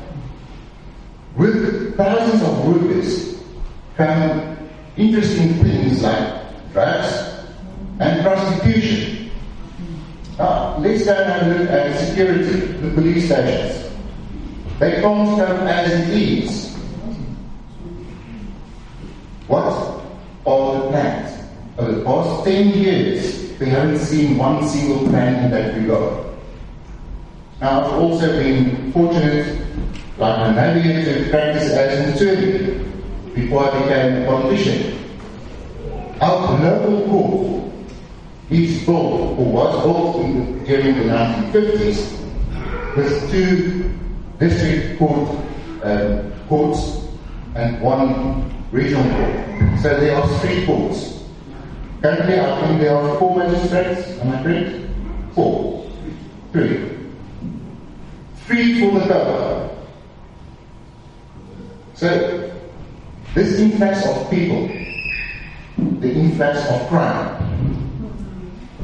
who's going to serve that? I've been working the past 13 years to get a new court building built in Himansdorp. I've been a member of parliament for the past 2 years.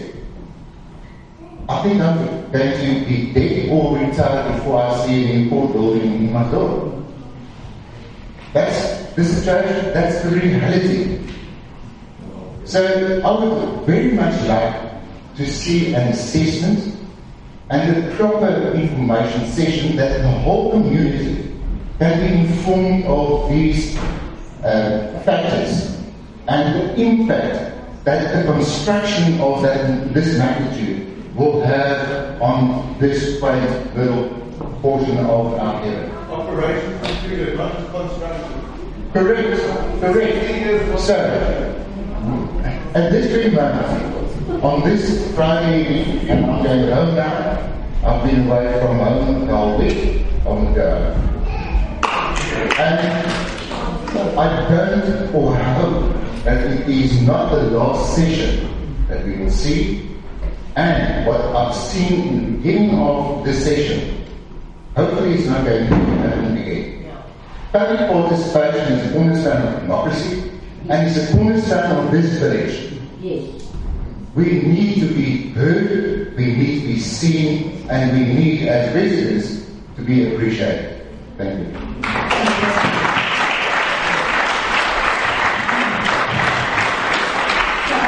I just wanted to mention that there are 2 virtual meeting sessions as well. I think they were originally scheduled for next week, but the WSP has received approval from the Department of Forestry, Fisheries and the Environment to extend the farming period from 5 May to 25 May. And due to the fact that next week is a short week, next week's virtual meetings have been postponed to the following week, so those notifications should have gone out, and I think the notification regarding the extension of the farming period has also been distributed this afternoon. Can I just ask the team to respond to the extent of the social impact assessment and all the associated infrastructure challenges and issues mentioned, I think that will be addressed in the SIA. So I can confirm that I have noted all those issues. I think most of them, if not all of them, are already included into the terms of reference for the SIA. I'm getting a thumbs up from the back there. So there will be an assessment for this, and this is not the last time you will see us. We will be back to present the findings in the best and hopefully most innovative way we can find, because there's a lot of information that will need to come through to everybody. But we will be back when we release the draft EIA later in the year. So this is not the last time that you're going to see us, just to confirm that. But we have noted what the MP has said, and I will give that to our specialists so they can double check that they've got it. Thank you. Phineas?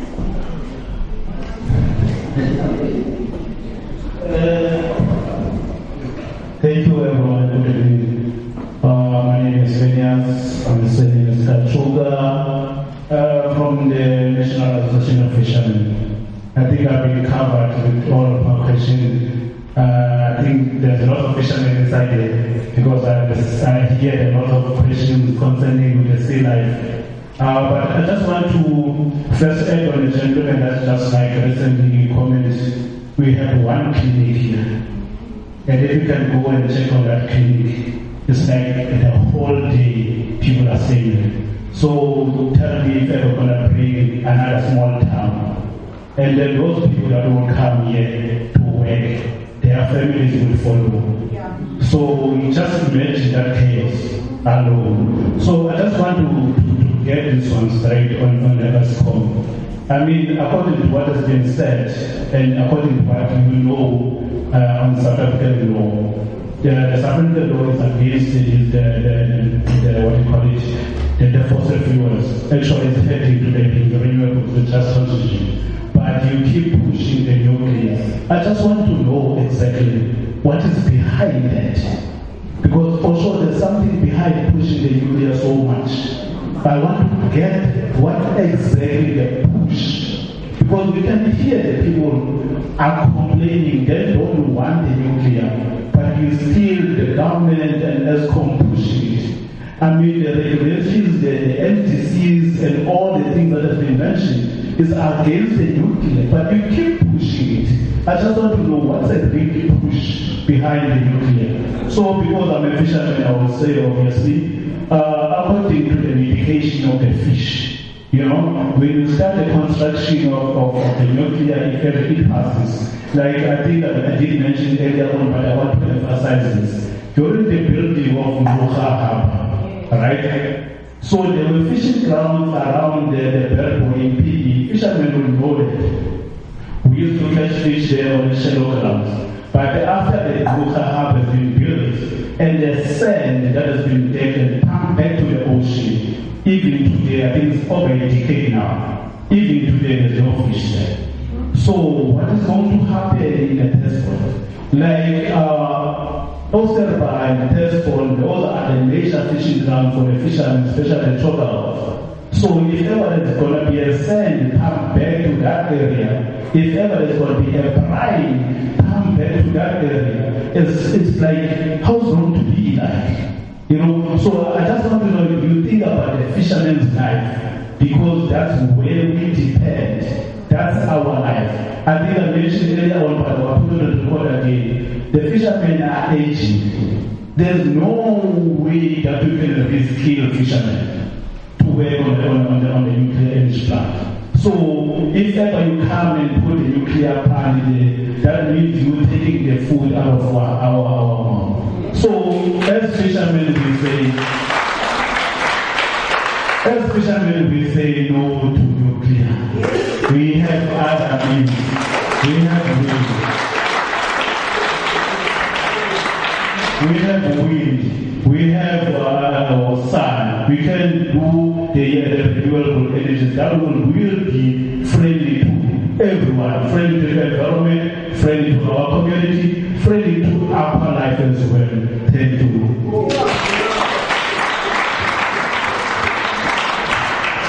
Thank you. I'm going to ask Eskom to of the rationale for the project. Thank you. Thanks so much. There's a push for everything. Can you just put that picture of the different technologies? So I think what's really important here is that we have a policy, and although somebody earlier on said the policy doesn't support nuclear, in fact, the Integrated Resource Plan does not support nuclear.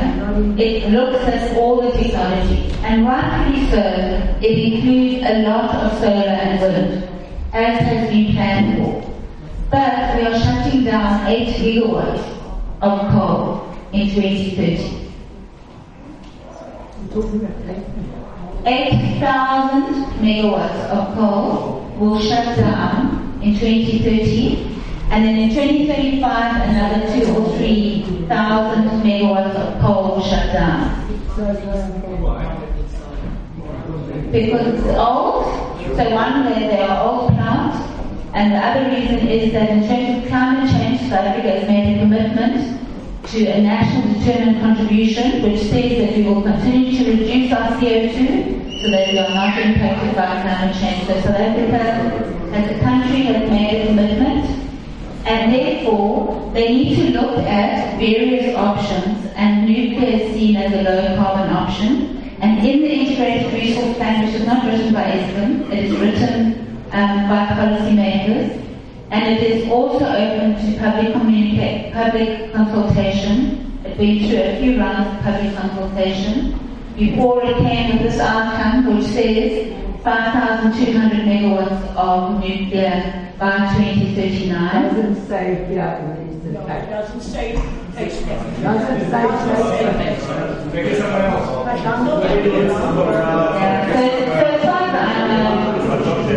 So as far as I'm aware, the Eastern Cape is part of South Africa, and there would be some economic benefits to putting the plant here. Thank you. I'm going to just ask Ashley. Can you just ask order, please? No, it's okay. Ashley, can you just comment on the social impact assessment? Thank you, Chris, for your comments, and I can also confirm that the health side of things is included in the social impact assessment, and then the impact on fish in terms of the impact on them and the broader issues there are being considered by a number of different special studies in the next phase, not limited to social, economic, and also marine ecology. Thank you. Can I just quickly do a line check with everyone? I see that it is 9 minutes past 8. Can we continue with this meeting for another 20-25 minutes, half an hour? I know there are still hands up, sir, and I know you have been patient. I see your hand, you are number one when I get to this side. But I'm going to give this side a chance, and I'd like to give people a chance that haven't had an opportunity yet. So that man with blue there at the back. Thank you.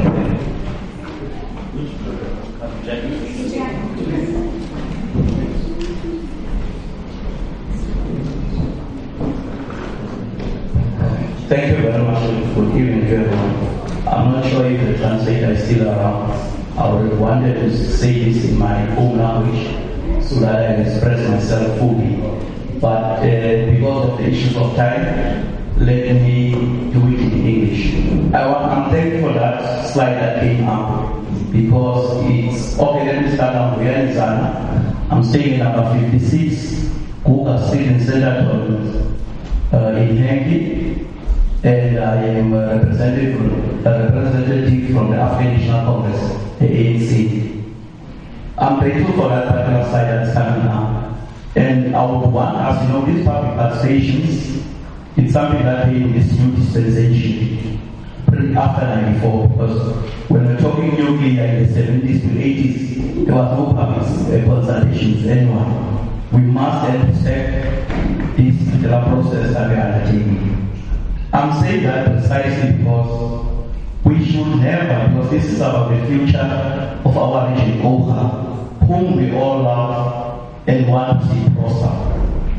And for us parents to rise and not want to hear comments of others or how others, it's not on. But I want to rise and say, South Africa is facing a number of challenges. And we did not arrive there with the nuclear thing that just overnight to say, we want nuclear and this, that's it. And I want to say to this house tonight, we should never try and politicize this issue of nuclear. Because we in South Africa, that Kupe plan, there was never a tsunami that I've heard of, or any nuclear leakage that has happened in that particular plan. But I believe that this new one, that one construct, that one we are going to use as a learning curve, so that when we get to this one of expand, if it ever comes in 2039, then we will have learned a lot.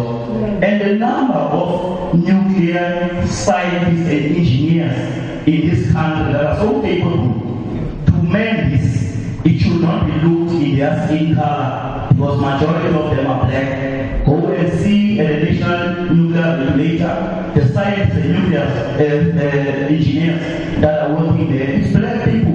And sometimes I ask myself, is it because of the color of the skin? Because in the 1970s when Kupe was built, there was no opposition to that. There was no public participation. But now we are bringing public participation through. And we want to hear, because the Honorable MP raised something very fundamental. What does the social impact, what is it going to be for all of us that are seated here? And I want you to go and learn. I know that this is not the first and last public participation, but I want these things to be explained. And I want to say things here, and that thing is wrong. I may be out. We cannot never in public participation go and drag it out, go and mobilize people to come and speak against this thing. Because here we must speak for the people of Oka and for what is in the best interest of Oka. You can go to Kupe. This is not the first time. The issues of fish has been explained a number of times. If not once, life is going as normal in Kupe. But when there's a number of 100,000 influx of people, how do we deal with that as people of Oka? Now we must not politicize this thing. Eskom, I want to go further to say, here we have black, I'm commenting here. I want to go to say we have black schools here in the area where I want to see black scientists or children that are coming from Oka being nuclear engineers, but there's a lack of mathematics and science being offered in our schools. We cannot wait for the plan to be here and say we don't have engineers, but please bring programs to the no-fee schools where our kids can be taught maths and science, because I want to see them working in this particular plan. Thank you very much. Thank you for your... Thank you very much. I hear that the socio-economic impact assessment is one of the most critical studies of this environmental impact assessment, and we have noted your comments and they will be considered. Thank you so much. I'm going to move to this lady here. Thank you for your patience.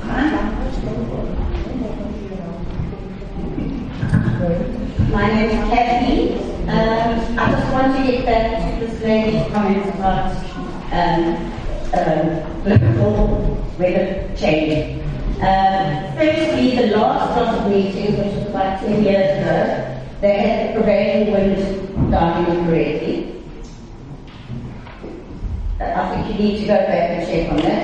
Secondly, are you aware that we were living basically in an inferno a few months ago? There are massive fires that break out here. I don't know how that impacts on it. And also the rise in the water levels. And then to go back onto the socio-economic, if it's a gentleman from Hampton, we live in an impoverished area and people want to work. This is going to, the water extraction is going to affect the farmhouse, upon which so many people are dependent. That will be hanky potentially, it's not just this area. And all the new work is going to go to you. And Secondly, and with all due respect, Eskom is not known for good maintenance. Who is going to be maintaining this? You look what's just happened, that's a municipal issue, but in Port Elizabeth, the thing's breaking, rust, no maintenance, how is that going to be possible? And if we were to offer you and your families and grandchildren a holiday at 5-star hotel for free in Cape St. Francis in a few years' time, would you take us up on offer? No, you wouldn't put them at risk. Yeah, so you know that Cape Town has a nuclear power station, and it is probably one of the biggest tourism areas in the country. It's number one in tourism. Sorry, can we encourage John to respond? And then in terms of Eskom being known for maintenance, yes, we did go through a really tough time because we were trying to run our coal-fired plants to avoid load shedding in a period when we didn't have sufficient capacity. So we added to senior Majupi, and I'd like to correct Penny Brooks' comment that Majupi is still not fully functional. It is fully functional, and so is Kusini, and they are both our best operating power stations, except for Kubu, that is very reliable. So Kubu has the best performance of the fleet. It is well maintained, it is well operated, it is safely operated for the last 40 years. It has just received an extension for another 20 years to operate because it is operated safely. So we can make comments that are just off the hip, but let's look at the facts before we say that Eskom is not known for maintenance. We have dealt... You told two lies tonight. One of them needs to be pointed out.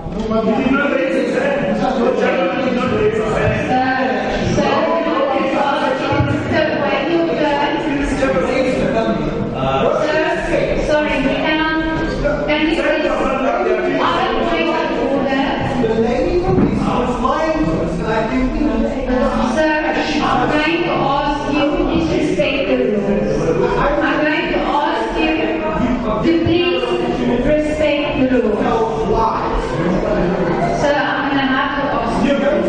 Be my case and ask me to leave.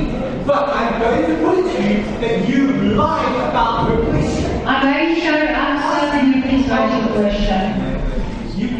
She asked you to answer the rest about the numbers.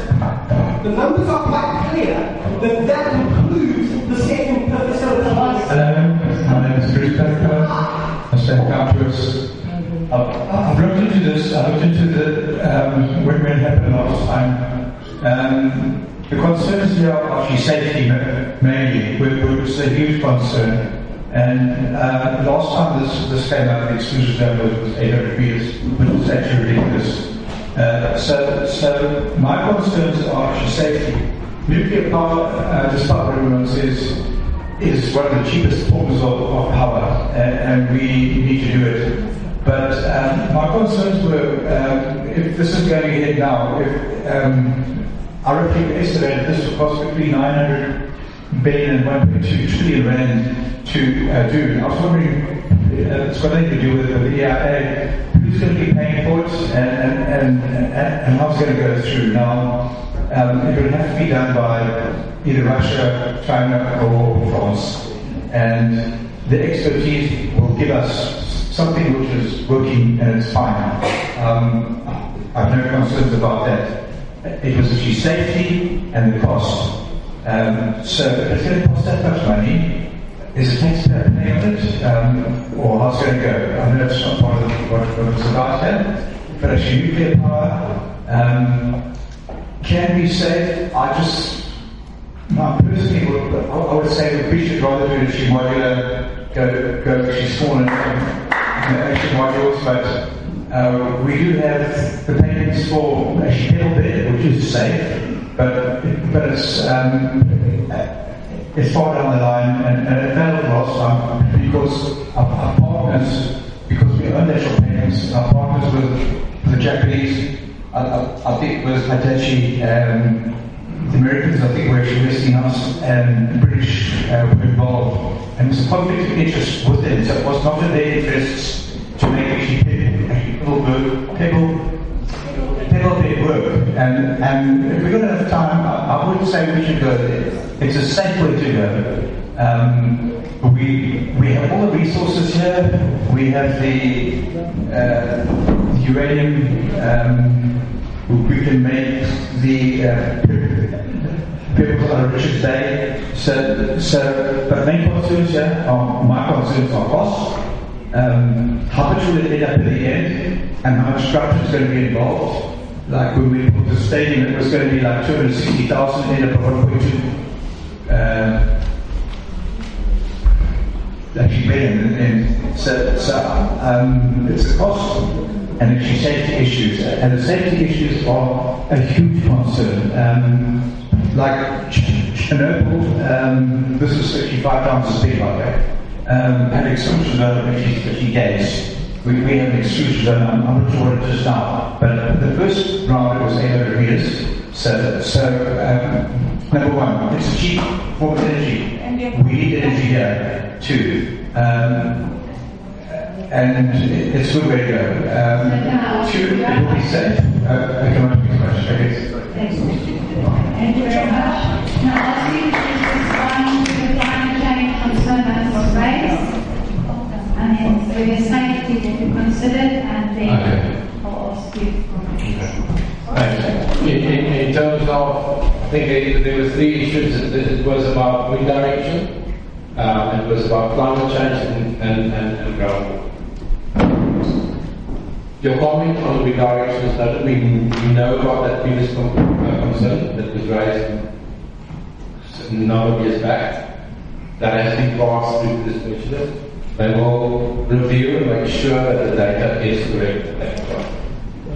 On the aspect of the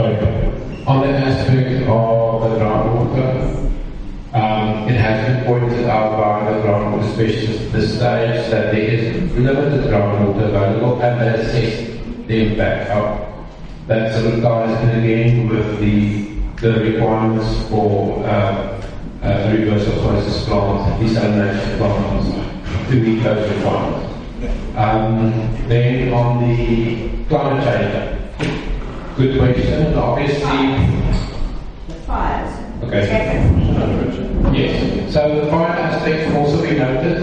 It's also been passed to the specialist to ensure that this is assessed, and then it also ties in with, and I don't want to refer to it too much, but it's also very relevant to the NR process as well. So there's risk from their perspective as well. So to assess what is the risk associated with fire. So it has been considered, and it will be taken further in the detailed studies. Climate change, there's a detailed climate change impact assessment. We've already in scoping phase, they've done the preliminary work on climate change, so it's also being considered and covered for, and it obviously will also be included ultimately within the designs of the platform heights, etc. We'll have to include that. It's critical.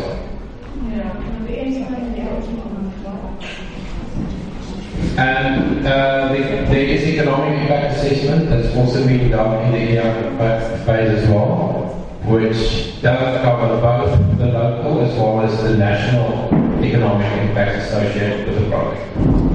Thank you. I'm going to move on to that gentleman over there, this gentleman here, and between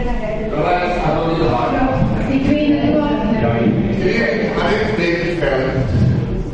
I love your slide. Nuclear, biggest, solar, unless the panel falls in you, wind, that's a problem. If I understand the system correctly, this power plant goes ahead. Eskom will be taking the poison developed there, transported by road, escorted by police. Will Eskom be providing the police force? Because we don't have them. We don't have them over. We don't have the police force for that, to escort the boys out of our area here. And just to show them, I'm a good person of good faith, we will take Eskom up on the offer of the desalination, but not the new. Thank you.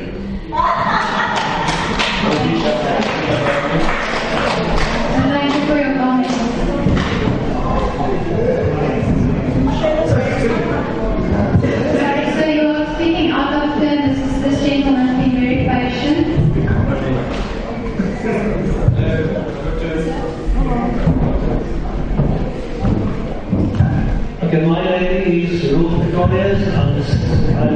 associated by industry. I want to know maybe two things. First of all, I would have thought that area right alongside Cuba should be by far the favorite place, because all the infrastructure is already there and much of the studies have already been done. So I can't, and it sounds to me as an Eskom is actually focusing on data. Doesn't make sense to me. That's the first point. The second point is, I honestly doubt whether we really need nuclear at all, because let me motivate what I say. We already have ample renewables, but we all know renewables aren't reliable. The sun doesn't always shine and the wind doesn't always blow. However, if you marry that with hydroelectric pump station capacity, in other words, when there is excess electricity coming from the renewables, you pump the water up and you keep the upper tanks full. Now, I know Eskom has about 30 years ago identified a number of viable locations where these pump stations can be gone. And 7 was identified. They whittled it down to 7, and then 2 was a bit further developed, and eventually Igula was built. Now, Igula has got a capacity of 1,300 megawatts. You build 4 of them, you've got 5,200, and with the whole system, it can be completely reliable. Now, Igula costs 9,400 rand. Now, that was some time ago, so let's say it doubled. So that's 20 billion. 4 of them is 80 billion rand. That's 1/10 of what is 1/10 for this. And I feel that this option isn't even enough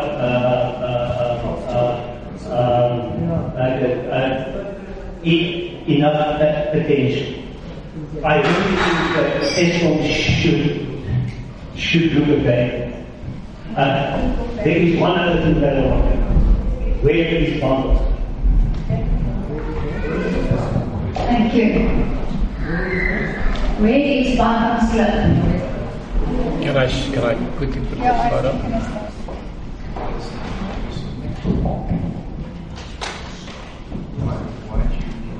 There you go.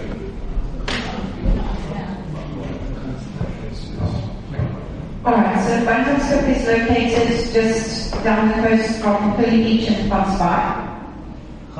Yeah, in the Western Cape. So that was that, and then I think Deirdre on the hydro.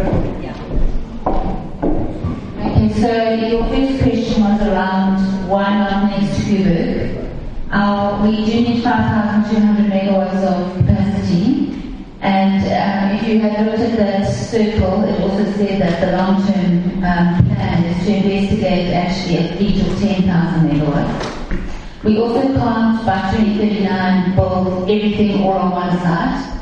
So we have an authorization for Cuba, for the Danafontaine site that we call it, right next to Cuba. And our first 2 units would be there at Danafontaine next to Cuba. Our next 2 units, we would hope to put on alternative sites, and at this stage, the preferred site is Tasman. So Danafontaine is our first site. The second site would be Tasman. In terms of hydro power stations, yes, we've constructed Ingula, and the other power station, other site that was identified was Steelport, and we just redone the EIA for that. It's ready to go, and it just needs to be funded. So there is plans for another hydro plant. But the combination of hydro and renewable alone is not going to be sufficient.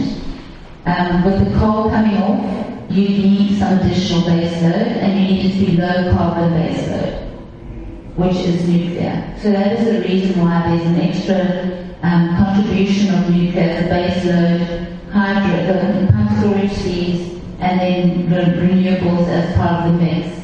It all needs to be there to have security of supply.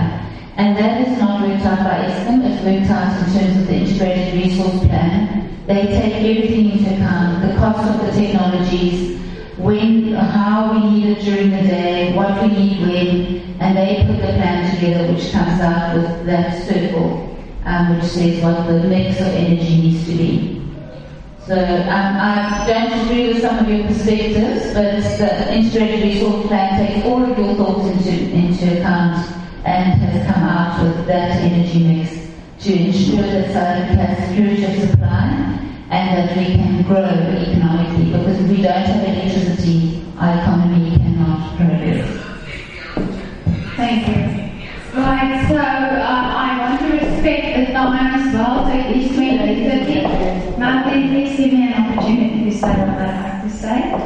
I just want to find out how many questions there still are so that we can agree with the House to continue with the remaining questions before we close the meeting. This gentleman, are you covered, sir? Right, so then I'm going to move to this lady, and then I need to move to this side. So I see there's 3 questions here, and there's a lady. So you help me. And this side we have 1, 2, 3.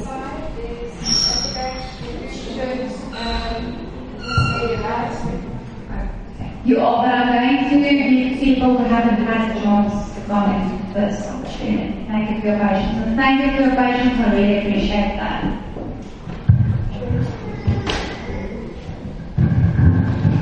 Thank you, my name is Shanna. 2 questions. In terms of the just transition, and I understand you just said to go 2 nuclear plants will then offset the job losses when we close the coal plants. And then you did also speak last night about, or yesterday afternoon, about smaller reactors at those coal plants. So just to understand what's the job losses and uptake, and if it's not going to be taking up all of those jobs, then I don't think that's a fair comparison to be doing in terms of the just transition. Nevertheless, in 2015, a parliamentarian named Elsa van Dillon asked a question in Parliament. She then went on to become the mayor of Kirka and has since passed away. She asked this question in Parliament, and I'd like Eskom to tell us if this has ever been answered sufficiently or if there's ever been investigations. The farm, I think it's called Zierkoe, and the West Bay Road was bought in the early 2000s for 1 something million. It was then purchased in 2008 by Mr. Muhammad Nasheed Malik for 2.6 million. 5 years later, Eskom bought this farm for 33 million. A farm. So has that, the question was asked in Parliament, did Eskom ever answer to that or investigate why that? But currently that farm is worth 1.3 million, farm bought for 33 million, so when we speak about costs, can we also then include how much the various portions of land have been bought for in the last 2.5 decades and what their current value is? Thank you. Thank you. Sure. Okay, so your last question, sorry, I don't have an answer. I'm not involved in the land. And is it under investigation? Okay, so Sidika is saying that it is under investigation, but I don't have any information on that. In terms of the just transition, it's very important. The just transition is to compensate and help the communities that will lose their jobs from coal. And we haven't published the number because it is so significant. It really is a huge thing in Mpumalanga, and there will be job losses. So what we're trying to do is to establish and continue with the economies in Mpumalanga with various different projects. So there's some renewable projects going on. We've got some long duration energy storage projects. Those are kind of going to happen now before the stations close. They will not replace the amount of jobs that are lost in Mpumalanga at all. And then in the longer term, we look at the SMRs, but the SMRs are longer term. They're not ready yet, but we at least have started looking at them, and we will be able to identify what sites we could put SMRs on. So that's the desperate situation which we need to manage and make sure that we mitigate the impact as much as possible. No, it's not seen as an offset. This is an economic benefit or opportunity for Eastern Cape, as far as I see it. Lots of you don't see it like that, but bringing large infrastructure into the Eastern Cape would be good for the Eastern Cape. And it will bring economic development, it will create jobs. So just like Mpumalanga has benefited from coal-fired power stations, despite the impact that it would have on their health, the Eastern Cape could benefit from large infrastructure project like this. But I think just something else, the just energy transition is not, one's not an offset from the other. We need low carbon base load, and that is nuclear. Thank you. I'm going to move on and give this gentleman with the blue t-shirt an opportunity.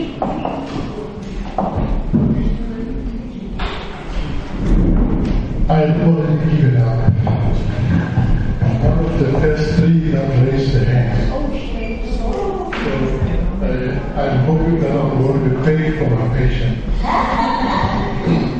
Thank you very much for your patience. Yeah, well,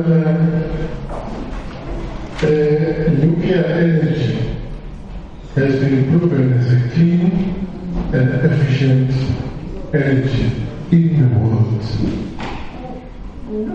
Nuclear energy in South Africa is regulated and is legal. Quebec nuclear power station has been operating for almost 50 years. Melbourne plant, which is about within 5 kilometers radius from Quebec, has developed, and areas around it has developed tremendously. When Quebec was not there, that area was not recognized before. But after Quebec has been built, the economy and the social justice in that area has proven to be well proved. Developed very well. So we can't be, worried and scared maybe for what might happen once we've got a yardstick like Quebec, where we've seen what has happened around that. When Mr. Prince was commenting about the economic and social impact, we've got the proof that we see around Quebec. So can I be given a chance? I've said I was almost giving up to comment. I have the respect of being rude people around in this room. So I respect everyone. So this is my time also to comment. I'm not apologizing for being for nuclear. I'm a small business here. I'm a rate payer here in Gonga. I've been in this area for 28 years. I support the development and the plan that is envisaged to be built in Tailspend for the following reason. It's not legal, it's regulated, it's clean and efficient energy to have. We don't have economy in Gonga. We're in a dire situation. Small businesses are dying by day, and that impacts families. many families that are not able to put bread on the table. There is no proof or a study that has been presented that is evidence to say the fishing industry will suffer because of this envisaged nuclear power energy plant. There's no proof of that. Even you are saying we are waiting, we are still expecting an EIA report for that event. So we can't be against something that will benefit families, communities, economically and socially.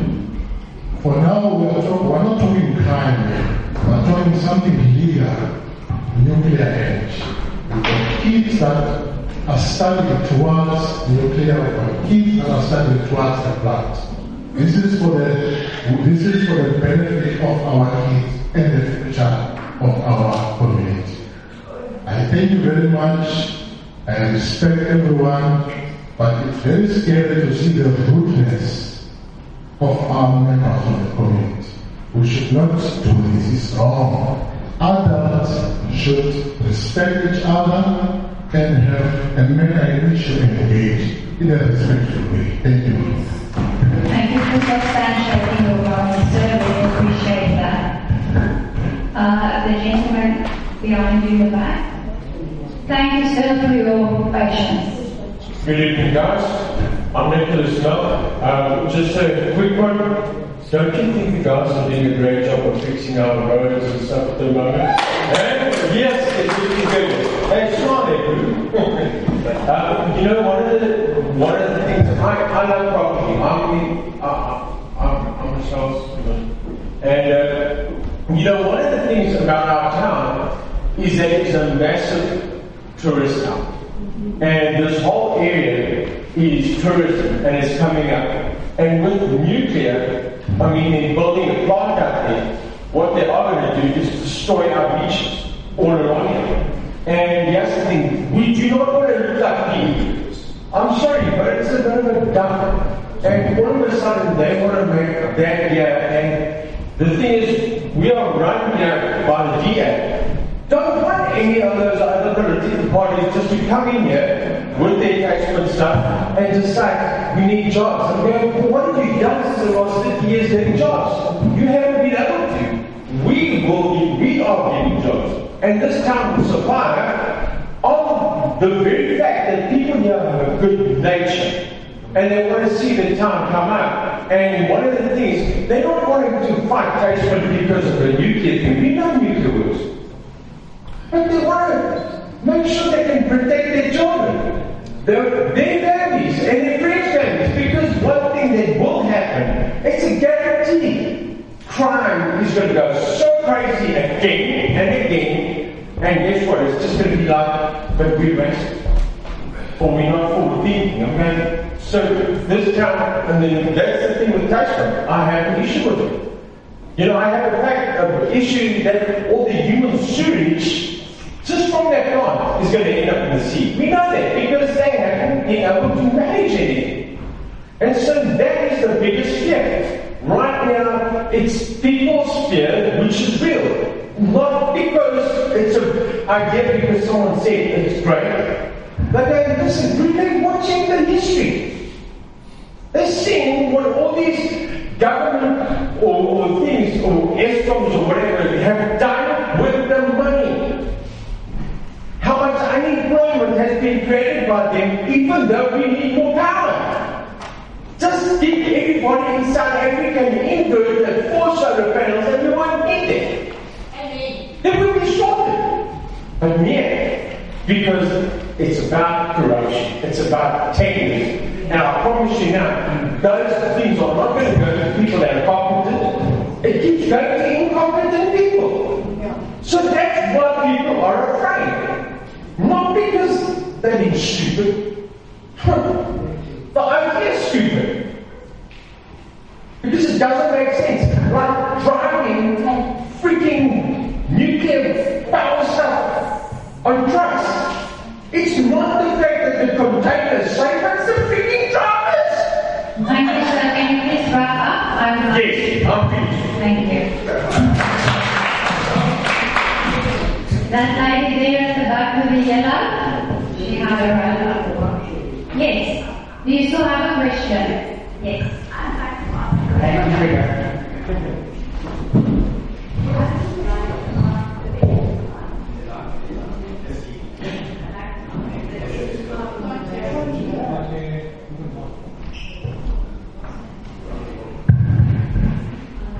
The Eskom lady also.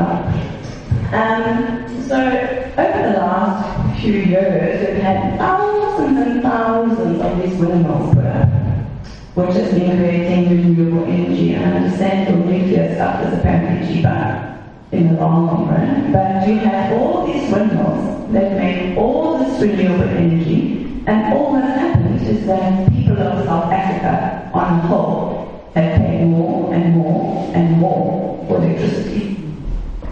Now you are willing to take money from foreigners who do not care about the future of South Africa. Here sit my children who still have many years in this country. You are willing to take money from other people because we definitely don't have all this money to make this plant.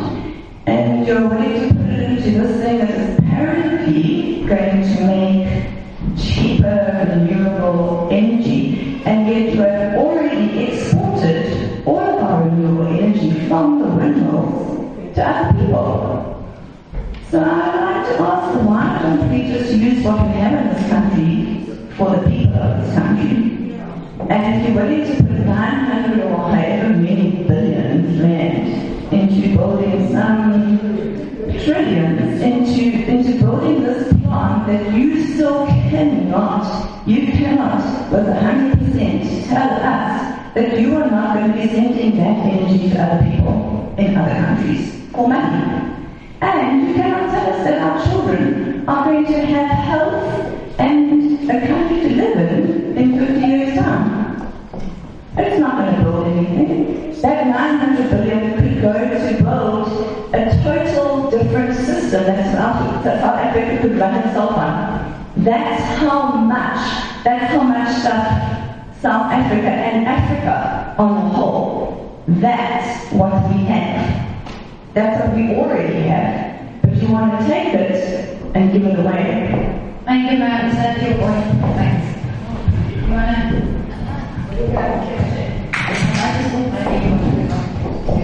Yeah, I just think that I wanted to just respond to your export as sending power elsewhere. Actually, we receive power from Southern Africa, and there's very little that we send out. I haven't looked at those figures recently to see if it's how it balances out, whether we receive more or we send more out. But the rest of Southern Africa uses so little electricity that it's very minimal that we would export out of the country. So we do not export electricity, very much electricity out of the country. And we do import electricity from Southern Africa, specifically from Kohorobasa. But on the other things, maybe we can just chat afterwards. Thank you very much. I just want to note that the caretaker has let us know that they want to block up the building. Can I find out who? I'm going to take 3 more questions from people who have not had an opportunity to ask questions tonight. I know you had your hand up, so you, and then you. This lady's first.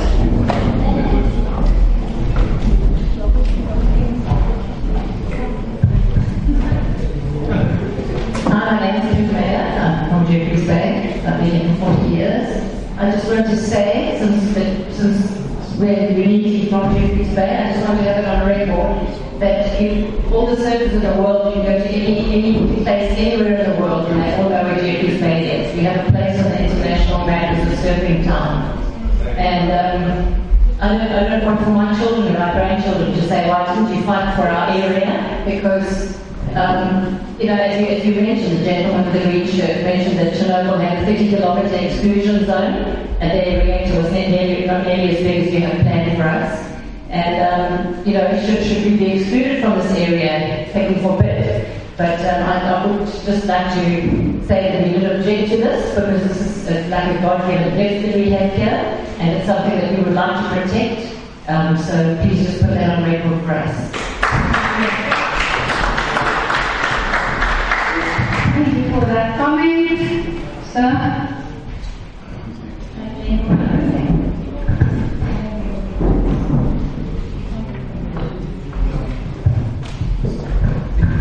No, thanks very much, Chairperson, of the session, and I would also like to thank very much to the DFFE and also to the Eskom and the WSB for coming to this public work to arrange this public consultation. I think also, Chairperson of the session, we must also try and object to certain political stats that are made here that as if it's a certain political party is doing so well. Because we must be disciplined enough to understand that this is a program and a project that is made by WSB and also both participants. So there must be that level of respect. And here a certain leader rose up and spoke with regards to a rented crowd that was rented. And you can see everyone is speaking in unison in terms of being anti-nuclear. So after that, I would like to just make a proposition, as you guys have also going to do yourself and other places. One of the propositions, or that proposition that I would like to make was that I noticed that you guys had a public consultation meeting at the Jumaso Hotel and also had another one in Guanazana. So, for the purposes of not speaking as a regular crowd and speaking in one voice, because I can see here people that are wearing t-shirts that are very nice, written no news. So I would also like to make a suggestion or proposition that I can also move to what is also now termed as the previous disadvantaged community, so that at least there's also a nice hall there, Best Community Hall. There's also a stadium there called So I see that you guys have also extended the period of this consultative process from the field up to the field. So I would also like you guys to know that, so that in that whole process you guys also visit us, because predominantly in terms of demographics, our people are also not represented here. And also the leaders that speak about fish, I'm sure they would also like to consult with you, but other people who will not come through because of transportation issues and also so forth. So, last, I think I also want to just quickly check with you guys in terms of conflict of interest, that if there is, if it's possible, that if you guys can just lay out from Eskom and also the branch of TFFE in terms of how do you then guys mitigate that conflict of interest, because one of the key role players, well, the main role players in this project is TFFE and also Eskom. So how then do you guys mitigate that conflict of interest? And also I'd like to support that Cooper must also be used as a case study, because we do have Cooper that was way before I was born myself. That was the least current indicator. So that should also be used as a case study, so that we don't have such rumblings here. And also lastly, with regards to our community as well, I would like to check, we have a very huge unemployment rate as young people in the entire of South Africa. So, and also here, I would like to check, are there any skills-based programs that you guys began doing before or during construction, so that at least the youth guys know that they do have something that they will benefit out of this particular project. Thank you very much. Thank you, sir, for your comments. I'm going to please actually do you comment, please, on the conflict of interest issue between.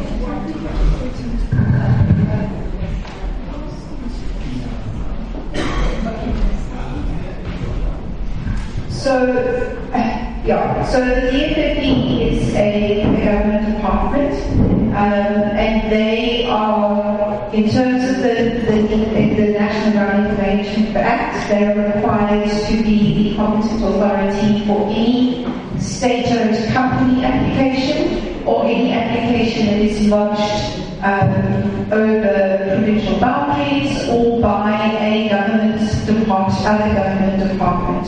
So I don't see that there's a conflict of interest there. Eskom is a state-owned company, they are not government, where the DFFP is government. And they are, in terms of the Act, the required competent authority. Okay. Yeah, so and DFFP aren't here, I mean, they're based in Pretoria. No, they're not here tonight. Oh, they're not here tonight. Sorry, I didn't hear the Yeah, they're not here tonight. They don't actually come to the public participation meetings. And in the skills development program, we're not sure yet of how that will work or what it will look like, but it will be a part of the recommendations, and it is typically a plan that is put in place before construction starts. But then what it will look like, we don't know yet. And then, we'll have a look at that request for a meeting. I will just ask, I didn't hear you really well in terms of the options of venue, so if you could just tell the ladies at the back there and write it down. Thanks. Thank you. I'm not the name. It's diversity quality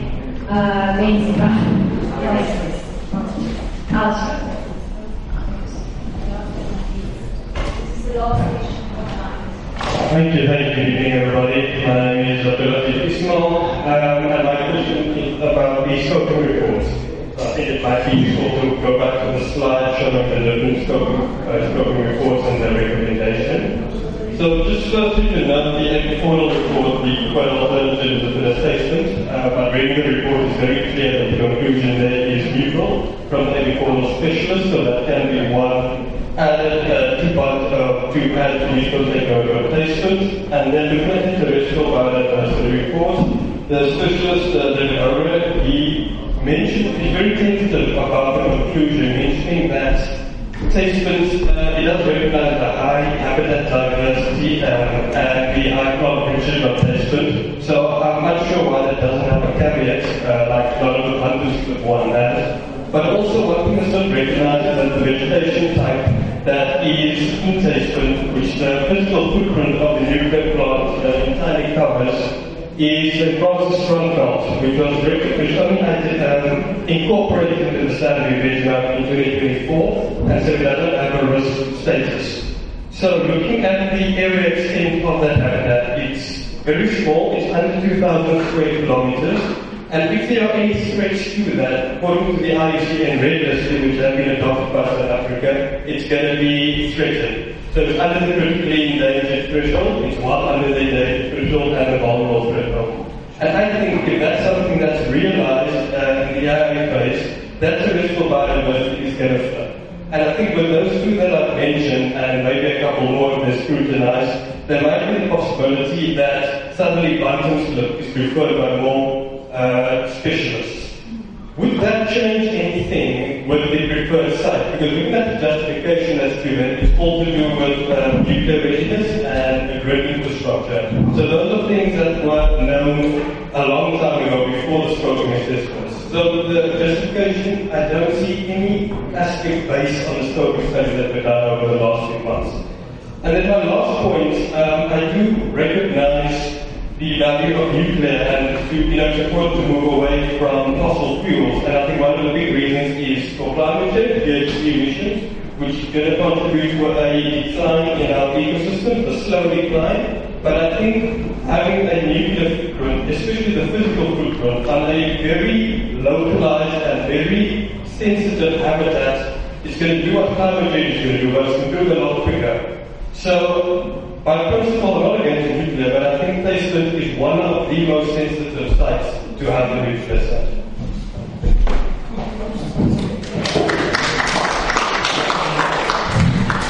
Thanks. Thank you for the question. in terms of site sensitivity, undeniably both sites have got sensitivities, high sensitivity areas. Both sites have been identified. So, and not just in terms of vegetation, also humans, wetlands, etc. So we're not discarding that. However, for both sites at this stage, none of those sites, none of the two sites, have any fatal flaws identified by any of the specialists. We must also realize when you look at a site, when a specialist goes onto a site, they assess the full extent of the site, developing the full extent of the study area that they're assessing. And they have, by the way, they have been, numerous of the specialists have already been on site, although it normally just goes to the EI phase and detailed assessments, but they have, like for instance, on the 4-9 floor side, there's been site assessments already undertaken. So when it comes to the site layout and the placing of the site, specific footprints, the sensitivities are considered. So they would look at what are those specific site sensitivities and where they are, and accordingly, that's where our design takes place. Yeah. Yeah, so just a point on if the test been had to flip, and maybe the AB4 had to flip as well, for example, and there's more preference for specialists, will that flip the preferred alternative? At this stage, we have proposed placement. Detailed studies, assessment studies will have to be done. If in the event where an area of irreplaceable loss, or irreversible, irreplaceable loss is identified that cannot be mitigated, that could change the situation. To that point. But as yet, as I say, I mean that's the outcome phase. But as up to this point, for none of the two sites, that has been the case. We haven't identified any of such through the various. Can I just one quick thing to mention? It's not a question, but just to add on to that. Jeffreys Bay, but St. Francis as well. There's an anomaly that happens that you don't get anywhere else before. In regards to how the swell eats the reefs, right? And the microorganisms and all everything that happens in that ecosystem. I think the risk is, the fear is that this project will threaten that and destroy that property. And I know surfing is probably not something people look at, but it is a global sport that really, I think, is huge. Nothing else in the world happens what happens at Jeffreys Bay from a biological standpoint. Thank you. Thank you very much. I would just like to remind everyone of the virtual meetings that will take place on the Tuesday the 5th and Wednesday the 6th of May. Please check your notifications. If you have registered completed the attendance register, you will receive a notification of the meetings. If you haven't yet done that, please go to Natasha. And thank you for your patience and for attending tonight's meeting. Thank you so much.